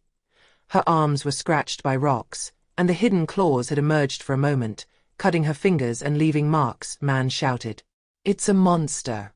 I saw the claws." Others approached, watching in fear. Someone murmured that she was a witch, that she brought curses. Another made the sign of the cross. The child's mother hugged her little one to her chest and stepped back, although her child had just been saved. The Claw Woman stretched out her hand, wanting to explain, but the crowd erupted in screams. "Run! She's not human!" In a few moments the people scattered, leaving her alone on the riverbank. Water dripped from her clothes, and the rain continued to fall around her. The Claw Woman looked at the empty place where a few moments ago before, the child had been saved. A void was growing in her chest. She wondered, why? Why, even when she was giving life, did people see her as a threat? The forest had always respected her. The animals knew what she was and accepted her. But people judged her through fear.I in her mind, the voice of the old man on the bridge echoed, "Do not run from the glass eyes. They see your true light. Only those with a third eye can." But how many people still had that third eye? How many could see beyond the claws and the strange beauty? Not far away, the spy of the Hunters' organization, the Night Arrows, had witnessed the whole scene. He noted every detail. For his organization, the people's reaction was perfect, proof that the Claw Woman would never be accepted by humans. But another question was born in the spy's soul. He had clearly seen how she had thrown herself into the water, how she had fought the river, how she had put her life in danger. Was that the act of a monster? Or of a being more human than many of those who had fled? Hesitation crept into his mind. The Claw Woman wandered through the city until nightfall. She felt tired, crushed by people's rejection. She found shelter under a balcony, where the rain did not reach, and huddled there. She closed her eyes and saw again the face of the saved child. In those small eyes, for a moment, there had been gratitude, even before the mother's fear hid it. Maybe not all people would hate her. Maybe some, in their hearts, would understand. But until then, she had to face the burden. Alone. The Claw Woman understood that this had been her trial, the test of humanity, a trial not to save the child, but to understand how the world responds to her sacrifice. And the answer had been bitter. People had fled, unable to see the truth. But the real trials are not those that bring praise. They are those that bring silence and loneliness, and yet force you to move on. That night, looking the city lights reflecting in the still swirling river, the Claw Woman promised herself something. She would not give up. She would not let the fear of men dictate her path. If she had to be the bridge, then she had to accept that bridges are trampled, beaten, but without them there is no passage. Even if people called her a monster, she knew what she was, a being between worlds, carrying within her the courage of the forest and the vulnerability of the human heart. And even if alone, she felt her step more determined than ever. Chapter 16. The Mirror in the Museum. The Iron City pulsed in a rhythm that the Claw Woman did not yet understand. The streets were bustling with hurried people, illuminated signs were constantly flashing, and the cars carried their noise like a song of metal. For her, every corner hid a test. Not to be discovered, not to arouse fear, not to forget of her roots. But that day, fate took her to an imposing building, with stone columns and tall windows. The city's central museum, it seemed like a temple of the past, hidden between the cold and shiny buildings. She stepped inside almost without knowing why. Maybe it was the instinctive attraction of relics, of objects that carried memory. The marble floor echoed under her bare steps, and the air had the old smell of paper, dust and oxidized metal. The visitors looked at her with indifference. For them, she was just another strange woman, with eyes that were too clear, with a walk that was too smooth. But no one suspected that within the walls of the museum she would find a part of her soul. She arrived in a darker room, where the display cases exhibited artifacts recovered from archaeological excavations, rusty weapons, fragmented statuettes, vessels with unknown symbols. The diffuse lights reflected in the thick glass, giving the impression that the shadows of the past were looking through them. And then she saw in an isolated display case, on a velvet base, was an unusual amulet. It was round, carved in black stone, with gold inlays that drew an open eye. But what made her start was the reflection in the middle, a shiny disc, like a liquid mirror, that seemed to absorb the light around it. A shiver ran through her body. She knew it, without knowing how, but she knew. Her gaze sank into the amulet's mirror. Suddenly, the sounds of the museum died away. She could no longer hear the footsteps of the visitors, nor the voices of the guides. Everything melted into a heavy silence. Images rose from the black mirror, dry trees, the blood-red sky, the cracked stones of an almost dead world. The Gromy Land, the place where she had been created by King Tenebros and Queen Narcola. She saw herself, but not in human form. She was the forest creature again, a hand with 6 clawed fingers and her woman's face in the palm. And she was not alone. Around her, the shadows of Gromy rose, contorted shapes, faces of smoke. They whispered her name. You left us. She staggered, and memories flooded her. She remembered how she had fled Gromy, called by the vision of the living forest. She remembered the fight with Varlock, Tenebro's servant, the passage to the world of men. And above all, she remembered a vow she had made to her savior, Queen Seralindra, to find the key to heal the lost world. A guard saw her getting too close to the display case and shouted, "Madam, don't touch the exhibit." The Claw Woman flinched, coming out of her trance for a moment. But the reflection of the amulet did not let her escape. Her eyes burned, and her body trembled to those around her. It seemed that she was suffering a strange attack. A woman murmured, "Is she sick?" A child said, "Mom, look, she seems possessed." The Claw Woman stood up suddenly, leaning against the display case. The amulet vibrated slightly, as if recognizing her. The encounter with the amulet's voice. Then she heard a voice. Not in the museum hall, but in her mind. "You found the mirror, don't forget. The Gromy tyrant lives through you. You are the bridge, but also the duty." The voice was old, deep, like an echo that had crossed centuries. The Claw Woman understood. The amulet was not just an artifact. It was a fragment of a lost world, brought here by unknown hands, like a relic without explanation. She felt torn. Part of her wanted to break the window, take the amulet, hold it to her chest like a part of herself. Another knew that any thoughtless gesture would attract the wrath of the people, already suspicious of her point. 2 voices clashed in her chest, the forest creature and the woman with a human face. From the shadows, an elderly man approached. He wore a long coat, and his eyes were a cloudy gray. He stopped next to her and looked at the amulet. "You feel the call, don't you?" he said softly, just for her ears. The Claw Woman looked at him in surprise. You know?" The old man smiled bitterly. "I've studied these relics all my life, but I've never fully understood them.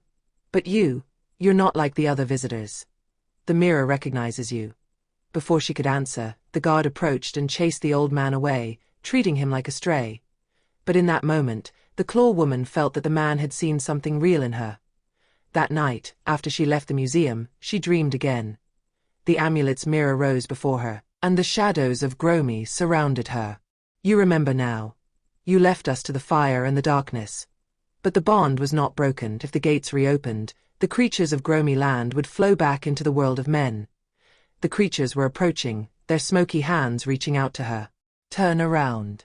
Bring us the key, or you will be torn between worlds."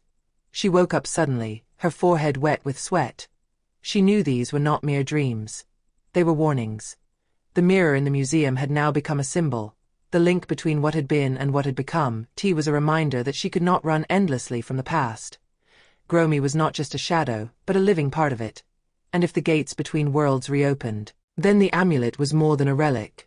It was a warning and a key in front of the museum. Under the pale light of the lanterns, the Claw Woman clasped her hands and murmured, "I cannot run. I must face Tenebros, the king of the creatures of Gromy Land. I must find the truth about the amulet." She knew he was following her every step. She knew that people feared her. But the real threat came not from their suspicion, but from the past rising again. And for the first time since the Incarnation, she no longer feared memories. Chapter 17. The Enchanted Wall. The forest rose before them like a living temple, but the Claw Woman knew that neither her beauty nor her ancient powers were enough to defend her from the approaching threats. Rumors of the night arrows had spread, people were arming their traps, and the noise of the city was beginning to bite from the edges of the forest. On a quiet evening, under a sky full of stars, Queen Linyara arrived accompanied only by a few floating lights, forged by magic.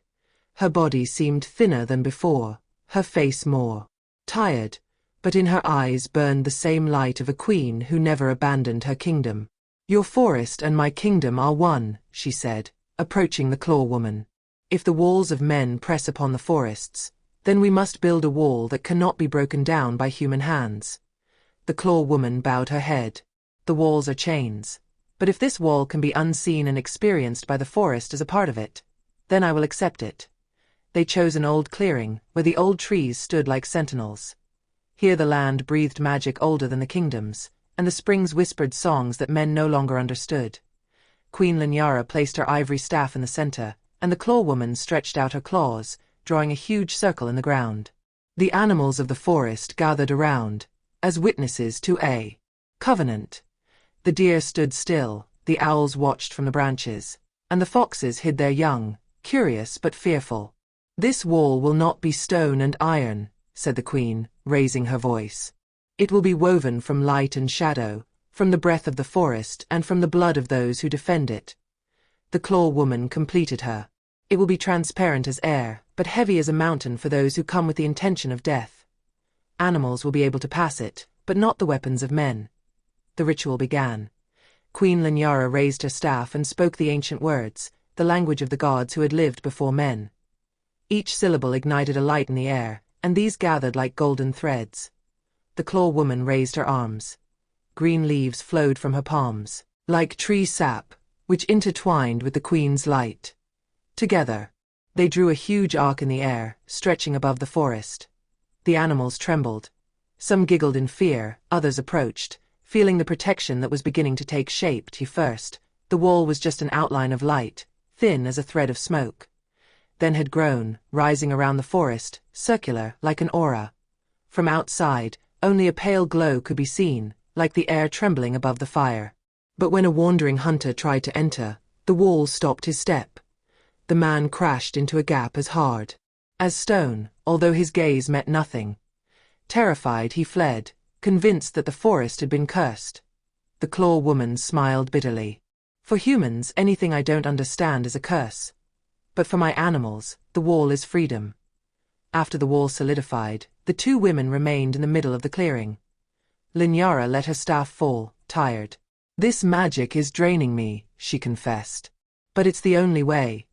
The night arrows won't stop at stories, they'll even hunt dreams if we don't stop them." The Claw Woman touched his hand. "Not walls will save the world, but hearts. But until hearts change, this wall will be a shield." The queen's eyes filled with tears, but her voice remained firm. "Then let it remain a shield. And when the time comes, let us tear it down together." That night, the animals of the forest felt the peace of the wall. The wolves howled more quietly, the deer walked fearlessly close to the edges, and the birds made their nests closer to the ground. The wall did not keep them in, but protected them. But some of the elders of the forest, wise owls, deer with heavy horns, looked at the wall with restraint.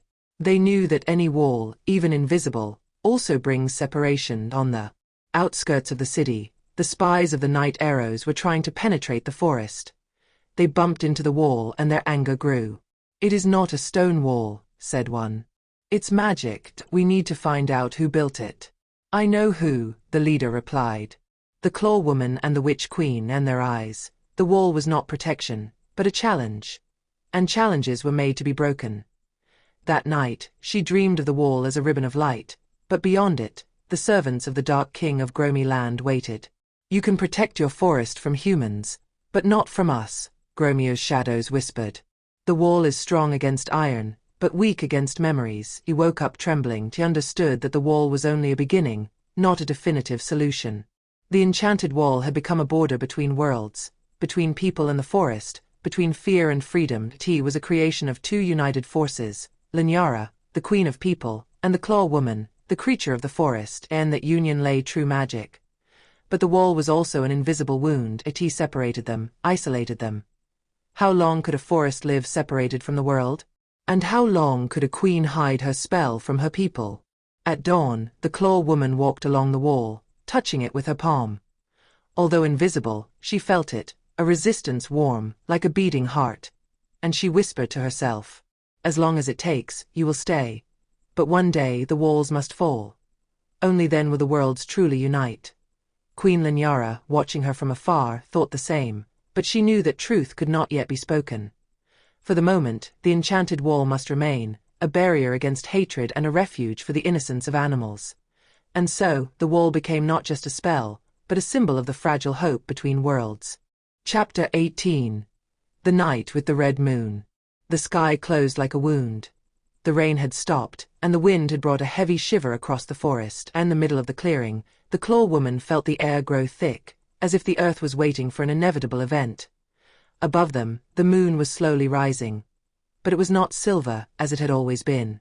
It was gradually turning a dark red, like an extinguished ember. It seemed like a bleeding heart hanging from the vault of the night. The animals hid. The birds huddled in the branches. The wolves did not howl, but yowled, frightened. The Claw Woman knew it was a sign, not just of the human world, but of the Gromy Land, that abandoned world that continued to claim her. She felt a vibration in her body, like an invisible hand grabbing her soul, from deep in her chest. A heavy, cold breath began to pull. It was not just a memory, but real force, a hook thrown from a world of shadows. She rested her palms on the ground, and the claws pierced her skin again. Her eyes burned with a greenish-reddish light, and the Gromy's voice filled her mind. You are ours. You were forged from our ashes and the sap of the trees of Gromy. You will not be able to live among humans.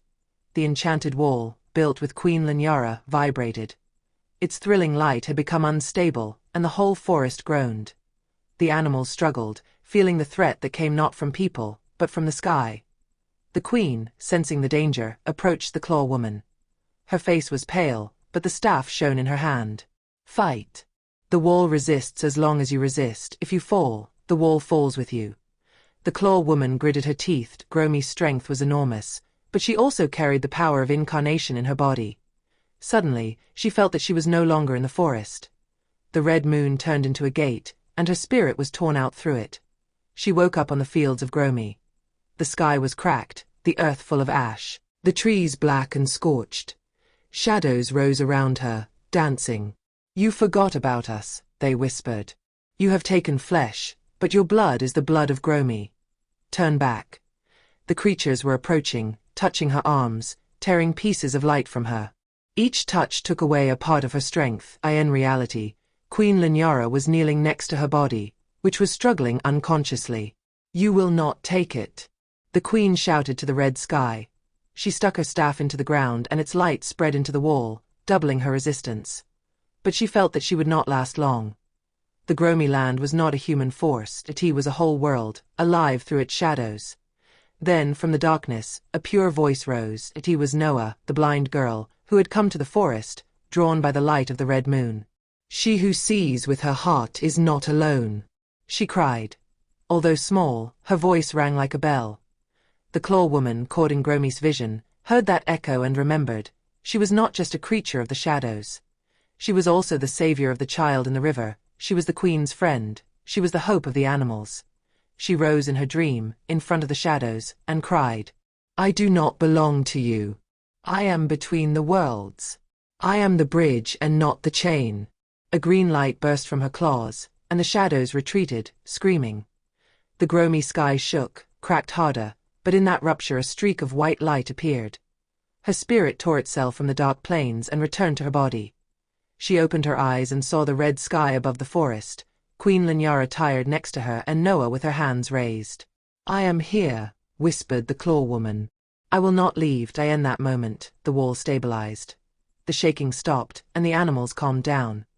But the moon did not return to normal immediately. It remained red until dawn, a sign that the connection had not been broken, only postponed. That night, the Claw Woman understood. King Tenebros and Queen Narcola will not stop searching for her. Walls and spells will not stop the call of a lost world. Standing next to Queen Linyara and Noah, she looked at the bloody sky. I can no longer run. If the Gromy Land wants to pull me, then I must enter there willingly. But not as a prisoner, as a fighter. Linyara put her hand on her shoulder. Then you will not go alone. Noah smiled, not seeing, but feeling the light around her. I see with my heart, and I know you will win. And so the night of the red moon was not only a test, but also a decision. The war between the worlds was just beginning. Chapter 19. The creature Carvax incarnate. After the night of the red moon, the air of the world seemed changed. Not only for the Claw Woman, but for all who lived at the edge of the forest, and even in the Iron City an invisible tension hung above, like a taut thread ready to break. The Claw Woman felt how the wall she had built with Queen Linyara trembled sometimes, as if an unseen force was pushing it from without.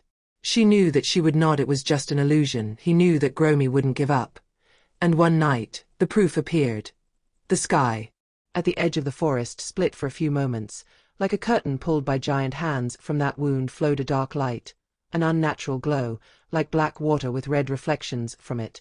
A body fell to the ground. First it seemed just a bundle of shadows that struggled, contorted, but then they tightened, gathered and took shape. He was tall, with sharp shoulders, long hair, dark as the abyss and eyes of a milky white. Without pupils, his skin was grey, and his smile cut his face like a blade. He looked human, but every fibre of him betrayed something else. A creature born of Gromy, hidden in a form that imitated humans. He stood up and stretched out his arms, as if to embrace the new world. Finally, he said in a low, almost silky voice, "Living earth, clean air, breathing flesh." And he said his name, as if he wanted to stick it into the very matter of the world. "I am Carvax." The animals of the forest fled. Even the enchanted wall vibrated louder, as if it recognized him. The Claw Woman, not far away, felt a cut in her heart. That name was not unfamiliar. She had heard it in the whispers of Gromy's dreams. Carvax had been one of the most powerful masters of shadows. And now he was embodied. Like her. But unlike her, he was not caught between worlds, but determined to conquer. When he first stepped into the village at the edge of the forest, people looked at him with amazement. He was beautiful, of a strange, cold beauty, and his voice had the power to calm. "I am a wanderer," he told them, "coming from a faraway land, where fire has consumed everything." The people, accustomed to strangers and mysterious stories, believed him. They offered him food and a roof for a night. But in his white eyes, without pupils, an abyss was hidden. That night, the village's dream was disturbed. Those who slept dreamed of fire, ash, and voices whispering to bow before a shadow. The next day, the Claw Woman came to the village, drawn by the strange presence. She saw him standing by the well, talking to the people. Although he smiled, the air around him was cold, like an open grave. "Carvax," she whispered. He turned, and his smile widened. "So my wandering sister is here. And you have tasted flesh, you have left the Gromy Land. Tell me, what is it like to wear warm skin over a heart of shadow?" The people looked confused. They did not understand their hidden words, but they felt the tension. "I am not your sister," she answered, her voice trembling. "I do not belong to the Gromy Land." Carvax laughed shortly. "You still lie to yourself, but it is okay. You will learn. And when the gates truly open, you will be on my side." That moment, to show the people his true essence, Carvax reached out his hand to a nearby tree. Black vines descended from his palm like snakes and coiled around the trunk. In a few seconds, the tree dried up, the leaves fell, and the wood crumbled into black ash. People screamed. Some ran, others knelt in fear. "See," he said. "I am the bringer of power. Whoever resists me will be ashes. Whoever obeys me will live." Since then, rumors have spread. Some people worshipped him, convinced that he was a messenger of the gods. Others considered him a demon. The village was divided between fascination and terror. The Claw Woman retreated into the forest, feeling that she could not yet face him. She knew his power. She knew that, although incarnate, she still carried within her human frailty. But Carvax seemed completely whole, untouched by vulnerability. That night, when the moon turned pale again, the Claw Woman heard a call. The shadows on the wall whispered to her. "Carvax is the one who asked for your blood. He is the linked. If you do not stop him, Gromy will flow into the world." She struggled in her sleep, and when she woke, tears were streaming down her cheeks. She remembered the vision from the museum mirror. The creatures had asked for the key. Carvax was that key. Carvax did not hide in the village for long. He set off for the city. He was fascinated by the world of people. Lights, cars, tall buildings. He walked among them like an actor in an unknown play, imitating their gestures, learning their language. But wherever he passed, he left a trace. People's dreams were full of ash. Plants in dark corners died for no reason. Dogs barked desperately, and children cried without explanation. Carvax had materialized and was now feeding. It was not long before the secret society, the Arrows of Night, discovered him. They followed him, but instead of considering him an enemy, they saw him as a potential ally. "Your power can burn the enchanted forests," they told him. Help us destroy the roots of magic, and you will rule over the people. Carvax smiled. He knew that those people understood nothing. But he could use them. From the depths of the forest, the Claw Woman felt everything that was happening. The wall vibrated louder, the forest was restless, the animals looked at her waiting for an answer. She knew now that her existence had a greater purpose than she had thought. Not just to protect, not just to discover herself, but to face what Gromy had sent against the world, Carvax, the servant of Tenebros incarnate. And she knew that the fight would not be just one of claws and spells, but of souls. This morning fell, the Claw Woman rose from the wall and whispered, Carvax, if I am the bridge, you are the axe. And only one of us will remain. The sky was turning pale pink, but in her heart the red of last night burned. Chapter 20. The Battle of the Two Creatures. The burned forest lay like an old wound at the edge of the land.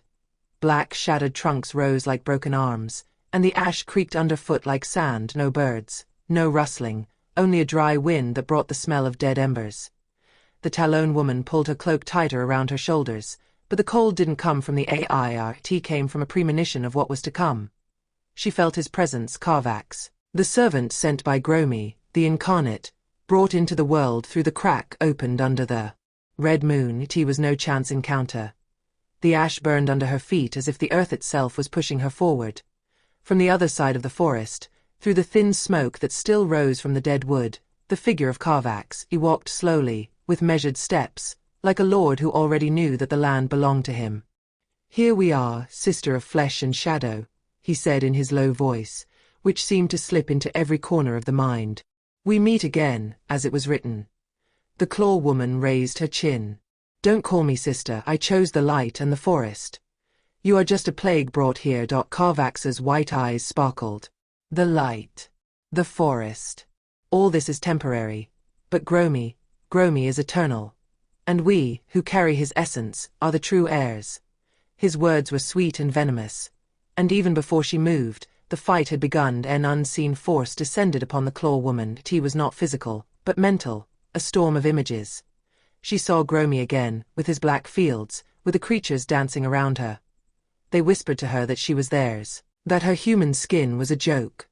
She dug her nails into her palms, calling up the memory of the clear lake, where she had first seen herself in human form. She remembered the voice of Nora, she who sees with the heart. She remembered the enchanted wall and the animals that took shelter behind it. From the memories, she made a shield, and the images of Carvax scattered like smoke. You can't break something that was born from two worlds, she shouted. She stretched out her arms, and from her palms sprouted vines of green light, like living roots. They coiled around Carvax, trying to catch him. But he laughed, and with a simple movement of his fingers, the vines withered, turned to dust. Beautiful illusions. But here in the burnt forest, the roots have no power. The ash is mine. And indeed, the ash rose from the ground like a sea of sand. It gathered in a black wave and crashed down on her. The Claw Woman closed her eyes. She could not fight with strength alone. Carvax was a black plague, but she too carried a part of that essence. She had to accept it, not reject it. She remembered the first moments of incarnation, the moment when her body had become flesh and not just spirit. That was where the power lay, in the balance between the two parts. She opened her eyes, and the ash stopped a few steps from her, like a frozen sea. She stretched out her palm and the ash turned into small red flowers that fell to the ground. Carvax took a step back, surprised for the first time. You accept your ash.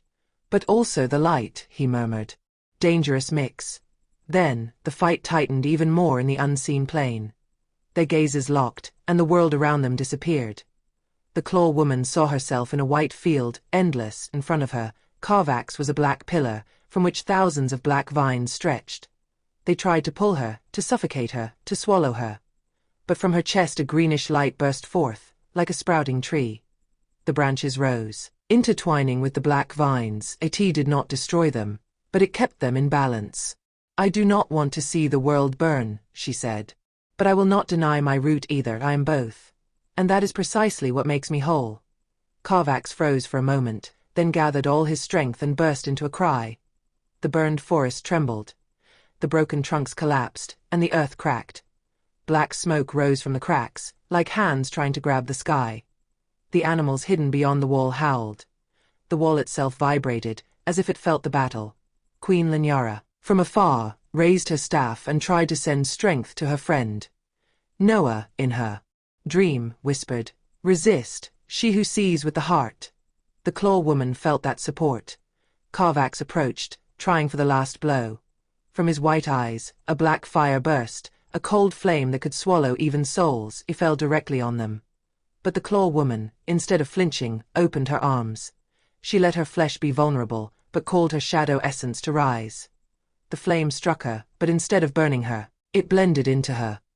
The Claw Woman screamed, and from her scream a green-black light was born, a luminous mixture, which pushed the flame back. Carvax was thrown a few steps, his body cracking for a moment, as if he were not yet fixed in this world. He rose slowly, staggering, but still smiling. "I cannot defeat you now.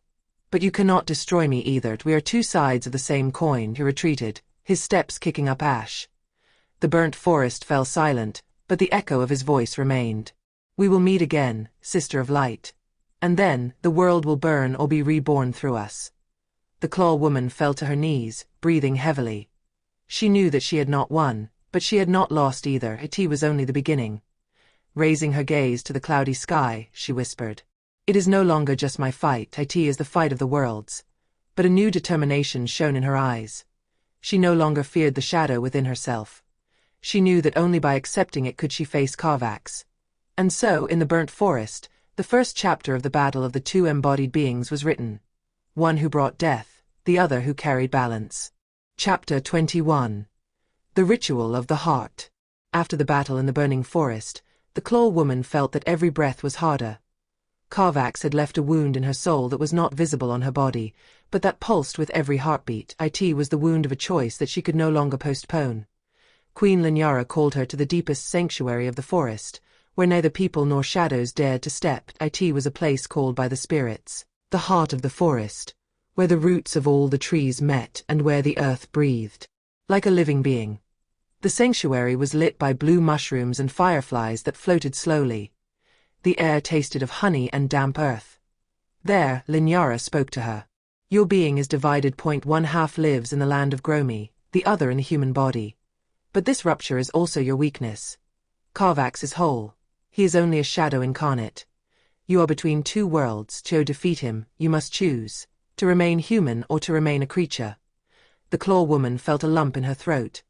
Her entire journey had been about discovering the human face, fragile and beautiful, but also about preserving the strength of the forest. Give up one of the faces was to lose a part of herself. "And if I choose not to choose?" she asked. Linyara sighed. "The ritual of the heart knows no middle ground. It demands sacrifice. One side must die for the other to reign." The spirits of the forest gathered in a circle, transparent silhouettes, with eyes like stars, fluttering like curtains in the wind. They whispered to her that time was running out of patience, that Carvax was growing in power, and that only she could be the balance. In the middle of the sanctuary stood an ancient tree, with a hollow trunk, inside which a greenish light pulsed. The ritual of the heart was to be performed there. Noah, the blind girl, had also been brought, held by the hand of a gentle deer. Although she could not see, she felt the vibrations of the place. "Please, don't forget that your heart is whole," she whispered to him. "It doesn't matter which form you choose." Her words fell like a seed into the Claw Woman's soul. She sat down in front of the tree, and the spirits raised their translucent hands. Their song rose like a melodious wind, and the light of the tree intensified. The Claw Woman felt her body unraveled. On her left side, the claws, the wild hair, the green eyes of the creature. On her right side, the human face, fragile, with tears streaming down her cheeks. She was being pulled in two, as if someone wanted to tear her apart. "Choose," the spirits shouted. "Choose now, or both will perish." She felt the creature side bring her strength, instinct, connection to the forest. The human side brought her memories. Noah's smile, the warm touch of the water, the dream of the old man on the bridge. If she gave up one, what would be left? From the ashes, from a corner of the sanctuary, Carvax's voice echoed, although he was not there in flesh and blood. His body of ashes had slipped through the gates of her mind.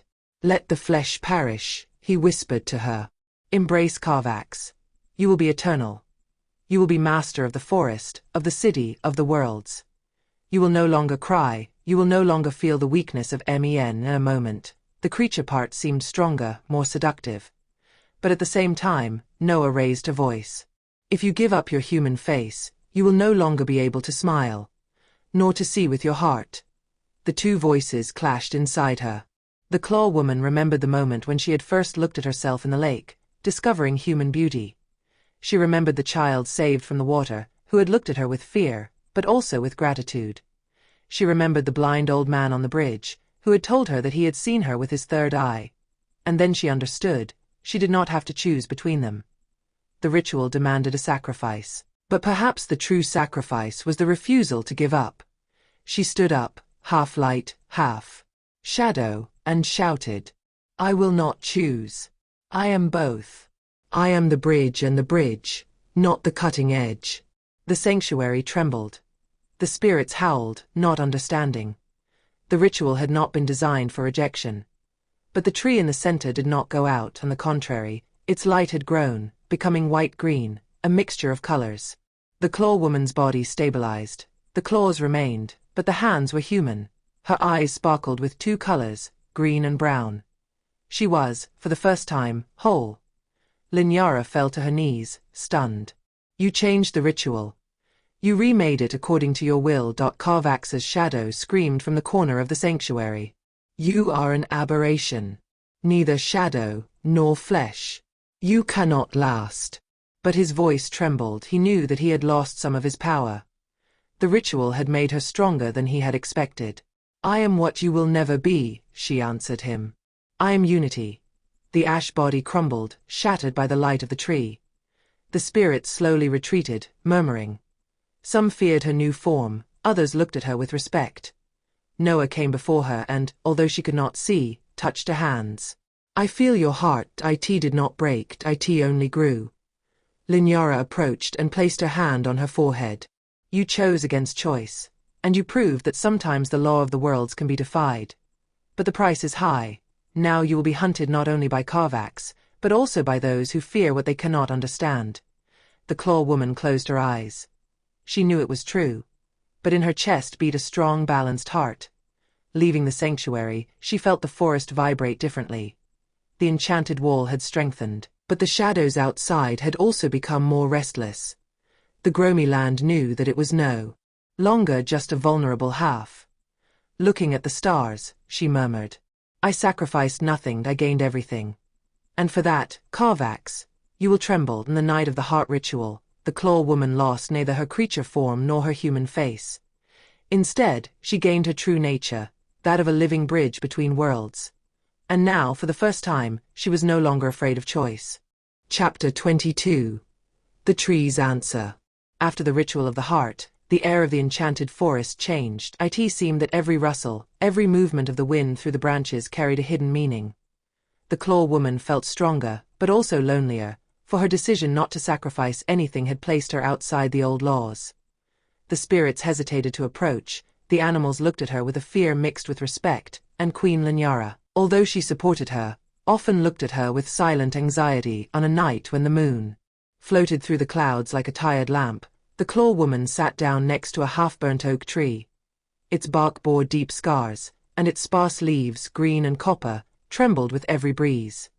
Then she heard something she had never heard before, a deep murmur, like a heartbeat coming from the roots. "You are not alone," the voice said. It was heavy, full of roots and time. "We, who were here before men and shadows, listened." The Claw Woman started. Until then, the spirits had spoken in songs and dreams. But now the trees themselves were raising their voices. She listened. Other voices joined them. Oaks, birches, poplars, even the young bushes. All together they formed a grave and harmonious chorus. "You refused to choose. The ritual demanded a sacrifice, but you defied the Lord. We know why. Because in you flows the root of both worlds. You are the union, not the separation." The Claw Woman closed her eyes and let the tears flow. For the first time since the fight with Carvax, she felt that someone understood her without judging her. "But what does this mean?" she asked. "How can I fight against the body of ashes if I never have a stable form?" The trees rustled, and their leaves fell slowly, like a rain of answers. You can create a new form, not just of man, not just of creature, but one born from the forest's answer, from our core and your heart, a form that would connect both worlds. That night, the Claw Woman was led by roots that moved under her feet. The ground opened, forming a path illuminated by mushrooms and fireflies, to a round clearing. There, the oldest trees stood like guardians of time. Here, under our crowns, a different ritual is performed, they said. Not one of sacrifice, but of response. You will drink our sap, listen to our song, and receive the face the world awaits. Giant beech tree let out a drop of clear sap, which fell into a deep stone shell. The Claw Woman leaned forward, smelling the aroma of root and honey. If I drink, she whispered, won't I lose who I am? You will not lose, you will add, answered the trees. Then she took the cup and drank. The sap entered her body like a river of cold light. She felt her bones vibrate, her blood mix with thin roots, her eyes fill with colors she had never seen before. She fell to her knees and rested her palms on the ground. Thin branches sprouted from her body, then reabsorbed. Luminous signs grew on her back, like phosphorescent leaves. Her nails remained sharp, but delicate, shining in green and silver. Her face retained its human features, but her gaze was now double. One human, one wild. She stood up, trembling, and saw how even the ashes of the burned forest began to sprout under her steps. This is the new form, said the trees. You are neither a shadow, nor a man, nor a mere creature. You are the heart of the forest, and the following days, the Claw Woman discovered the gifts of this metamorphosis. When she placed her palm on the bark of a tree, she could hear its thoughts. When she touched the water of a river, she felt its flow to the source. When she closed her eyes, she could let her spirit travel through the roots, to see beyond the borders of the forest. But along with these gifts, came a weight. Each tree transmitted its pain. To her. The axe cuts, the fires, the terrors of chased animals. She felt everything as if it were in her own body. Noah, who visited her almost daily, felt her step heavier. You have linked your heart to 1,000 hearts, said the little girl. But this is not a burden, it is your answer. The Claw Woman caressed her forehead, knowing that she was right. Meanwhile, Kovacs felt the change in people's dreams. He appeared furiously, scratching the skies with smoky claws. What have you done, aberration? He screamed at her in a vision. You changed the law of the worlds. You added what was not supposed to exist. If you become the bridge, then I will be the fire that burns bridges. The Claw Woman, in her dream, looked at him calmly. I am no longer broken, I am the forest's answer. And that scares you more than anything. He lunged at her, but the dream shattered like a mirror point. One evening, in the clearing, the trees offered her a vision. Their roots lit up like lines on a map. They showed her that not only was her forest alive, but all the forests of the world were connected. If one died, they all weakened. If she protected the heart of one forest, she could heal others, even from a distance. You are now the answer not only for us, said the trees, but for the whole world. If the shadows burn, you will light buds again. If people destroy, you will show that rebirth is possible. This is your new mission. The Claw Woman bowed, feeling the weight of the world pressing on her shoulders, but also that she finally had a clear path. And yet, one night, looking at the stars, a question pricked her. If my new form is the bridge, then where is my place? Among people, among shadows, among spirits. The trees answered her through their rustling. Your place is not in one place. You are the road. And the road does not ask where the house is. The road is the home of all those who follow it. Tears filled her eyes. She understood that her destiny was not to belong, but to connect. Rumors came from the village on the outskirts. People kept talking more about blue flames in the sky and a woman with hair of leaves and eyes of fire. The night arrows were sending their spies closer and closer. The Claw Woman knew that time was running out. But this time, she was no longer just a torn being. She was a living answer. She sat down in the middle of the clearing and murmured, if the answer of the trees is a new form, then let me be that form, and carry the world on my shoulders, as the roots carry the earth. The whole forest rustled like a prayer. That night, for the first time, the Claw Woman was not afraid of dreams. She fell asleep with her forehead on the ground and felt the roots embrace her like maternal arms.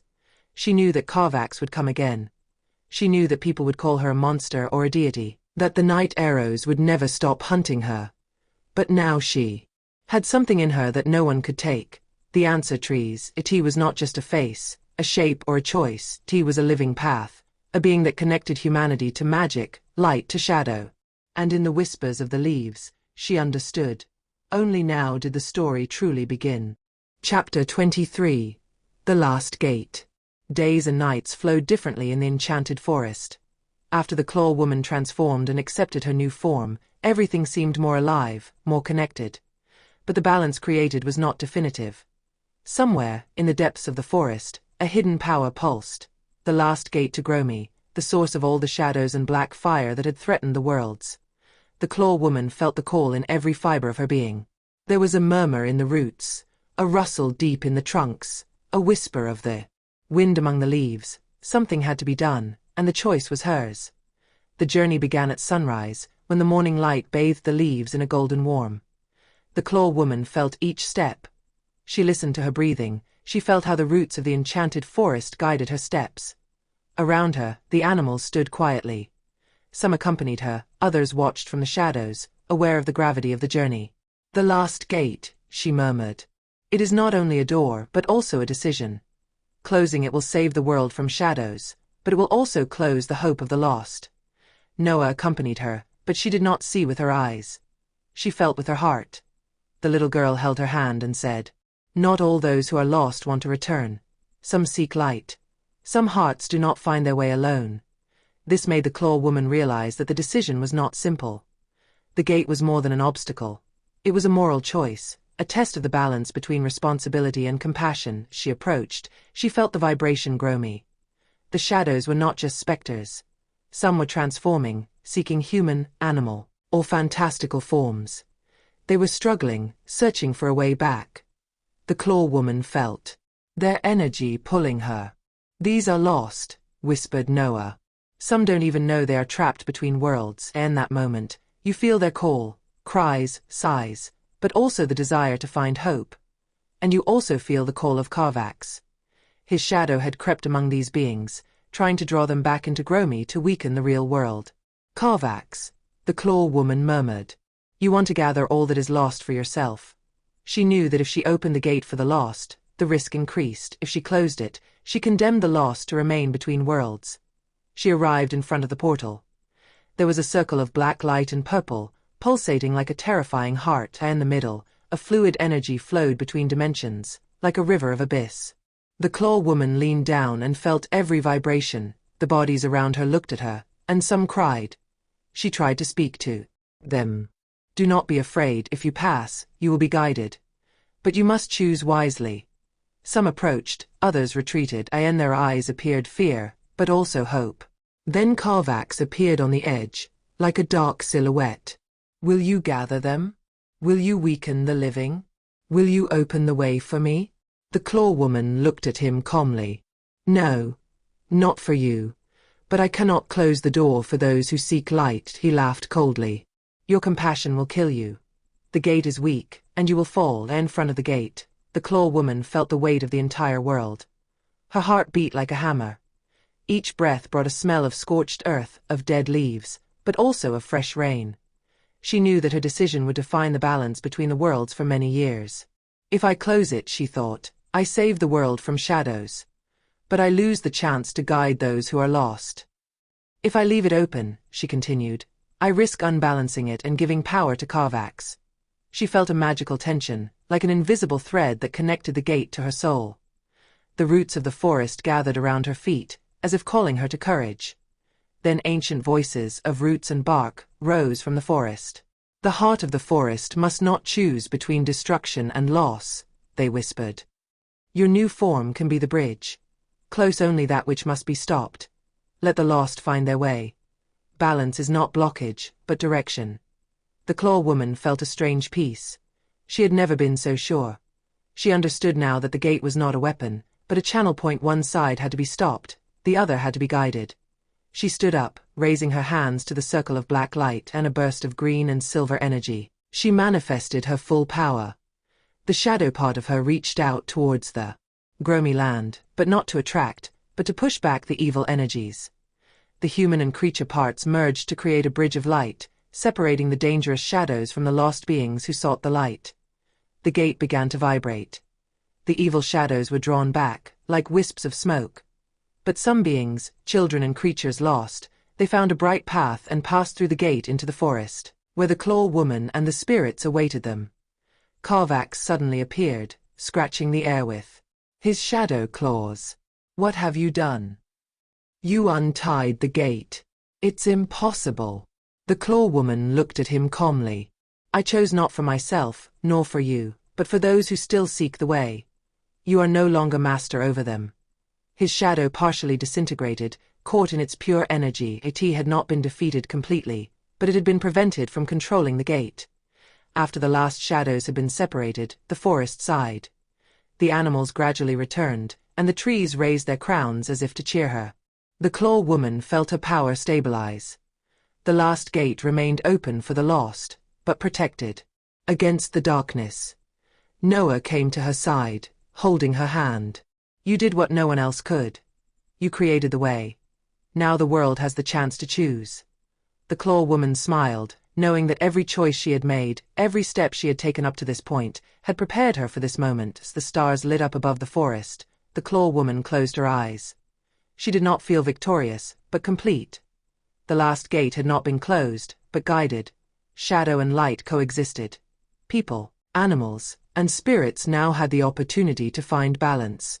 She knew that Carvax would return. She knew that not all shadows were eliminated. But for the first time, she felt that her decision had not been dictated by fear, but by compassion and judgment.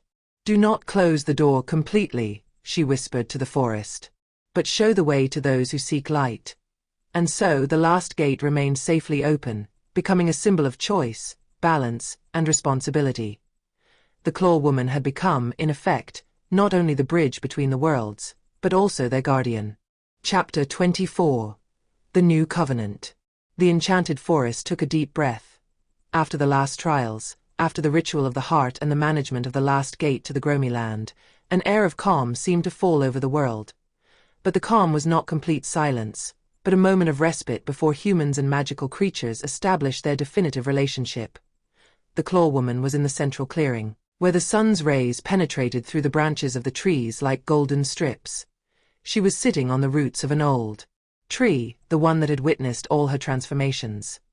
The silence was charged with expectation, because a covenant was about to be concluded that would define the relationship between humans and magic for generations. On the side of the humans, the village at the edge of the forest had sent its most prominent representatives: wise elders, brave youths, and even children who had had the courage to believe in the stories about magical creatures. They were all armed not with swords, but with the intention of understanding and respect. From the forest, the animals had gathered in a circle, the spirits of the trees vibrating like an invisible energy.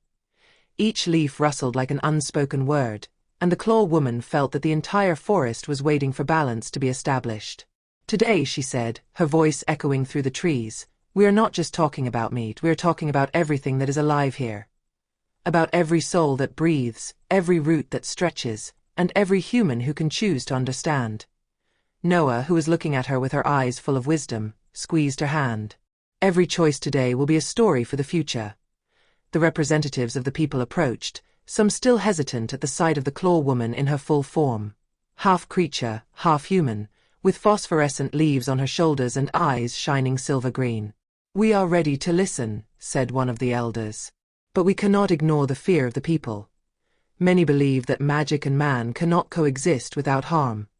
The Claw Woman smiled gently. "Fear is what creates monsters. I'm not the monster. The monster is misunderstanding. Today we are not here to give back fear, but to transform it into respect and cooperation." The trees breathed and rustled, and the animals moved closer, feigning acceptance. The Claw Woman felt that the forest itself was giving the blessing. To the center, the Claw Woman opened an hourglass made of tree sap crystal. In it, drops of water from the enchanted lakes and a few golden leaves from the tops of the oldest oaks were mixed with the ashes of the healed forests. This was to be the official sign of the new covenant. "This symbolizes balance," she said. "People in the forest, creatures and people, all worlds coexist here, and no one will hunt again, no one will destroy without respecting life and magic." The village representatives bent down and touched the crystal, uttering an oath. "Never hunt again. Never without respect. We will protect the forest and understand its magic. That moment, the leaves of the trees had slightly lit up, like a collective applause. The animals gathered around, and the spirits of the enchanted forest echoed in a harmonious murmur. The pact was accepted. But the Claw Woman knew that a covenant is not measured by words and symbols alone. Before her appeared a final challenge, a young creature, frightened but lost between worlds, emerging from the gate area towards Gromy. "This is the real test," she said. "If the people in the forest can accept someone lost, the covenant will be strong. If not, words are just paper." The children of the village approached, and the bravest ones reached out their hands to the creature. The Claw Woman guided them calmly, showing them that acceptance does not mean fear, but care and attention. And in a few moments, the creature felt the warmth and safety and settled among the animals of the forest. This symbolized the true power of the new covenant. It was not just a ban on hunting, but the recognition that all living things, human or magical, deserve to exist together. Looking around, the Claw Woman felt how the energy of the forest and the people intertwined. Every leaf, every root, every stone and every murmur of the rivers had become part of a network of understanding and respect. "The new covenant is not just for humans," she said. "It is for every creature that breathes here. It is the promise that the balance will not be destroyed by fear or greed." Noah, holding her hand again, whispered, "You have done what no one has ever done. You have linked the world of man with the world of the forest without sacrificing anything essential." This realization brought a deep sense of peace to the Claw Woman. She knew that not all the fighting was over, but the foundation had been laid. Even as the humans and wild creatures rejoiced in the covenant, Carvax appeared at the edge of the clearing. His shadow was more fragile than before, but his eyes still glittered with hatred. "Your covenant will not hold. The shadow will not be bound by human promises." The Claw Woman looked at him calmly, without fear. "I cannot destroy you completely, but I will not allow the shadows to break what I have created. The covenant does not depend only on humans, but on all those who choose life and balance." Carvax disappeared into the night, but this time he was no longer the immediate threat. It was a warning. Peace required vigilance and responsibility. The next day, the people went deeper into the forest, not to hunt, but to learn. Children ran among the trees, the animals were not frightened, and the spirits danced among the great branches, filling the clearing with energy and song. The Claw Woman walked among them, feeling a comfort in her soul. She understood her calling. She was not just the guardian of the gates or the protector of the forest, but a living bridge between two worlds, a symbol of understanding and mutual respect. "This is the beginning," she murmured. "Not the end." But today, humans in the forest took the first true step toward an eternal covenant. As the sun set and light filtered through the branches, the Claw Woman looked up at the sky and felt that part of the story was complete. The last gate had been managed, the new covenant signed, and the bond between the worlds strengthened. She knew that the future was uncertain, that shadows and dangers still lurked, but for the first time she felt that the world could be protected not through fear, but through understanding. "Never again hunt," she whispered aloud, and the words rang through the forest, like an eternal echo. "This is the promise. This is our alliance." And that evening, the enchanted forest and the world of humans breathed together, in a common rhythm, prepared for the days that lay ahead. The Claw Woman sat under the old tree, feeling that her mission continued, but now with a solid bridge between two worlds, built of respect, balance and love. Chapter 25. The Claw Woman, Between Worlds. The enchanted forest awoke at dawn with a rare stillness. The air was filled with sweet aromas, of roots and flowers, and yet, somewhere deep down, an echo of overlapping worlds pulsed. The magic of Gromy and the world of humans coexisted, fragile but connected. The Claw Woman felt this vibration in every fiber of her being. From the ritual of the heart to the new covenant, her journey had been filled with impossible choices, shadow battles, discoveries and sacrifices. But now, in the midst of this fragile balance, she felt that her true mission was only just beginning, to be the living bridge between worlds, to maintain the connection, to be a witness and guide to all that could not be completely controlled. She sat on a huge root, looking out at the clearing flooded with morning light. She remembered her first meeting with Queen Linyara, the moment when the Claw Woman she had taken on human form, but she still had a connection to the forest. She remembered Noah and her eyes that felt more than they saw, Carvax and the shadows that had threatened the balance, the trees that had whispered to her that there might be a form that united both worlds. The entire journey had been about self-discovery and learning that power does not mean domination, but responsibility. This realization enlightened her mind and warmed her heart, but it also brought a new challenge. What does it mean to be a living bridge between worlds? I am not just part of the forest or part of the people, she murmured. I am something more, but that means carrying burdens that cannot be shared. The Claw Woman felt the call of each life. The birds sang as if they knew she was watching over them. The animals approached, recognizing her as part of the forest. The people wondered, curious and respectful, if her presence was the sign of a new balance. She knew that she could remain in the forest, fully involved in its magic, or retreat into the world of men, accepting the fragility and limitations of the human body. But neither of these options would have honored her complete experience. To be a bridge, she realized, means not belonging completely to any world, to be a witness, a guide, and a protector, to be the bridge that allows worlds to communicate without destroying each other. This decision transformed her into a singular entity, transcending the classic definitions: human, creature, or spirit.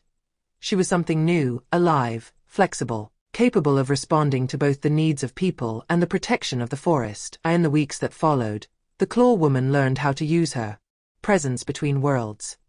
When an old tree showed signs of illness, she would send out her metaphorical roots to feel the pain and seek healing. When a child lost in the forest was scared or lost, he felt an invisible touch guiding him to safety. One morning, as he entered the outskirts of the village, he observed how the people kept their promises of the new covenant. There were no traps, no more fires, hunting. Instead, she noticed small gestures of respect, a hand extended to a wounded animal, a smile at the old trees, a story told to children about magic and protection. The bridge is not just a link between worlds, she reflected. It means showing people that magic is not an enemy, but an ally. One day, Noah came to visit her. The little girl held her hand and said, "You can be between worlds because you understand more than others. People don't see everything with their eyes, but you show them the way." The Claw Woman felt a deep emotion. She understood that her role was not just to protect the forest or watch over the people, but to be a model of balance, to inspire through her presence and ensure that the people's choices would not jeopardize the magic. Another moment, the spirits of the forest spoke to her. "You are the bridge between the past and the future. Without you, the connections would be fragile. To be constant, to be patient, to be present." This confirmation strengthened her. She felt that her mission was no longer limited to an event or a battle, but to the entire existence of the worlds. But being between worlds was not without its difficulties. Sometimes, the remaining shadows of Gromy still tried to penetrate. Sometimes, people still brought prejudice or fear into the forest. Sometimes, her own feelings and desires pulled her towards one of the worlds, threatening the balance. The Claw Woman learned to balance these energies. She used her ability to feel both magic and people's emotions. She learned to intervene only when necessary, to watch without controlling, to protect without dominating. This ability to be a living bridge involved patience, compassion, and a deep understanding of the invisible bonds that made both worlds possible. The new covenant, signed years ago, had become a tangible reality. People respected the forest, and the forest responded to her protection. The Claw Woman watched as the trees grew healthier, the animals thrived, the magic flowed harmoniously. She herself had become the symbol of the covenant. Her appearance in the village no longer caused fear, but respect. The children looked at her with amazement, and the elders recognized her presence as a blessing. Magic and humanity coexisted before her eyes, and their connection was protected by the living bridge she embodied. "The bridge is not invisible," she murmured. "But it cannot be broken. He who respects life, he who respects magic, will cross safely." One evening, the Claw Woman sat at the edge of the human world and looked at the forest behind her, feeling how her roots stretched over wounds and scars, over people and animals, over worlds and dimensions. In her heart she felt the peace of choice. To remain between worlds was not a sacrifice, but her true mission. Noah came to her side and whispered, "You are the heart of the forest, the living bridge between worlds. You will never be alone." The Claw Woman smiled. She felt that she was not just a guardian or a symbol, but a bridge that allowed connection, understanding, and coexistence. She did not choose to be completely human or completely creature. She chose to be what she was meant to be, between worlds, between people and magic, between fear and hope and the light of sunset, with the leaves of the trees murmuring in the breeze and with the animals gathering around, you feel that the balance was real. Not permanent, not guaranteed, but stable, because whoever crosses the bridge of life must be prepared to support it. Between worlds, she murmured in a calm and sure voice. Here I will stay. For those who believe, for those who seek, for those who cannot see, I am the bridge. And so, the Claw Woman became more than a being. She became the symbol of harmony, of patience, of the connection between the magic of the worlds and the reality of people. In every rustle, in every breath, in every murmur of a leaf, her presence was a living bridge that held balance and hope. Epilogue. Years passed, and the enchanted forest and the world of men began to breathe together, like two hearts learning to beat to the same rhythm. The old trees, witnesses of the old shadows and fires, stretched healthier, and the foliage rustled with an air of wisdom and tranquility. People who once would have fled in fear at the sight of a shadow now passed through the clearings with respect, learning from the Claw Woman the lessons of the forest: patience, care, balance. The Claw Woman remained at the edge of the worlds, between humans and magic, a living bridge between realms. Her presence was no longer feared, but subtly revered, like an invisible link that maintained harmony. Every step she took, every gesture, even the smallest, subtly influenced the balance between reality and magic. She knew that her role was not never completely finished. Protecting the worlds was an ongoing mission that required attention, compassion, and courage. On quiet days, she would walk through the clearings, listening to the rustling of the leaves and the voices of the animals. Sometimes, Noah would come to visit her, still wearing her eyes that saw with the heart. Together, they felt the vibrations of the worlds, whispering to each other the secrets of the forest and of the people. Those who were lost or had feared magic were gently guided, and those who did not understand were given time and patience. The Claw Woman had become the bridge that not only connected, but also taught and protected. The bond created by the new covenant had proven durable. People learned that fear brings destruction, and respect and courage bring harmony. The forest was no longer just a refuge, but a school, and the Claw Woman, the bridge that made understanding possible.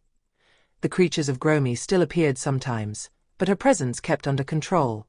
Carvax, once the ultimate threat, was but a distant echo of a past that had learned its lessons. One autumn evening, as the sun sank toward the tree line, the Claw Woman sat on the ancient root of the witness tree, watching the light play through the leaves. She knew her mission was not complete, but she felt that the world, for the moment, was in balance. She breathed deeply and, for the first time since she had assumed the role of bridge between worlds, she felt complete peace. I am here, she murmured, between worlds, between humans and magic. I will always be the bridge that maintains balance, the bridge that gives hope and protection. And so the Claw Woman remained there, the symbol of a living covenant, witness and guardian of a fragile but true harmony that bound two worlds forever.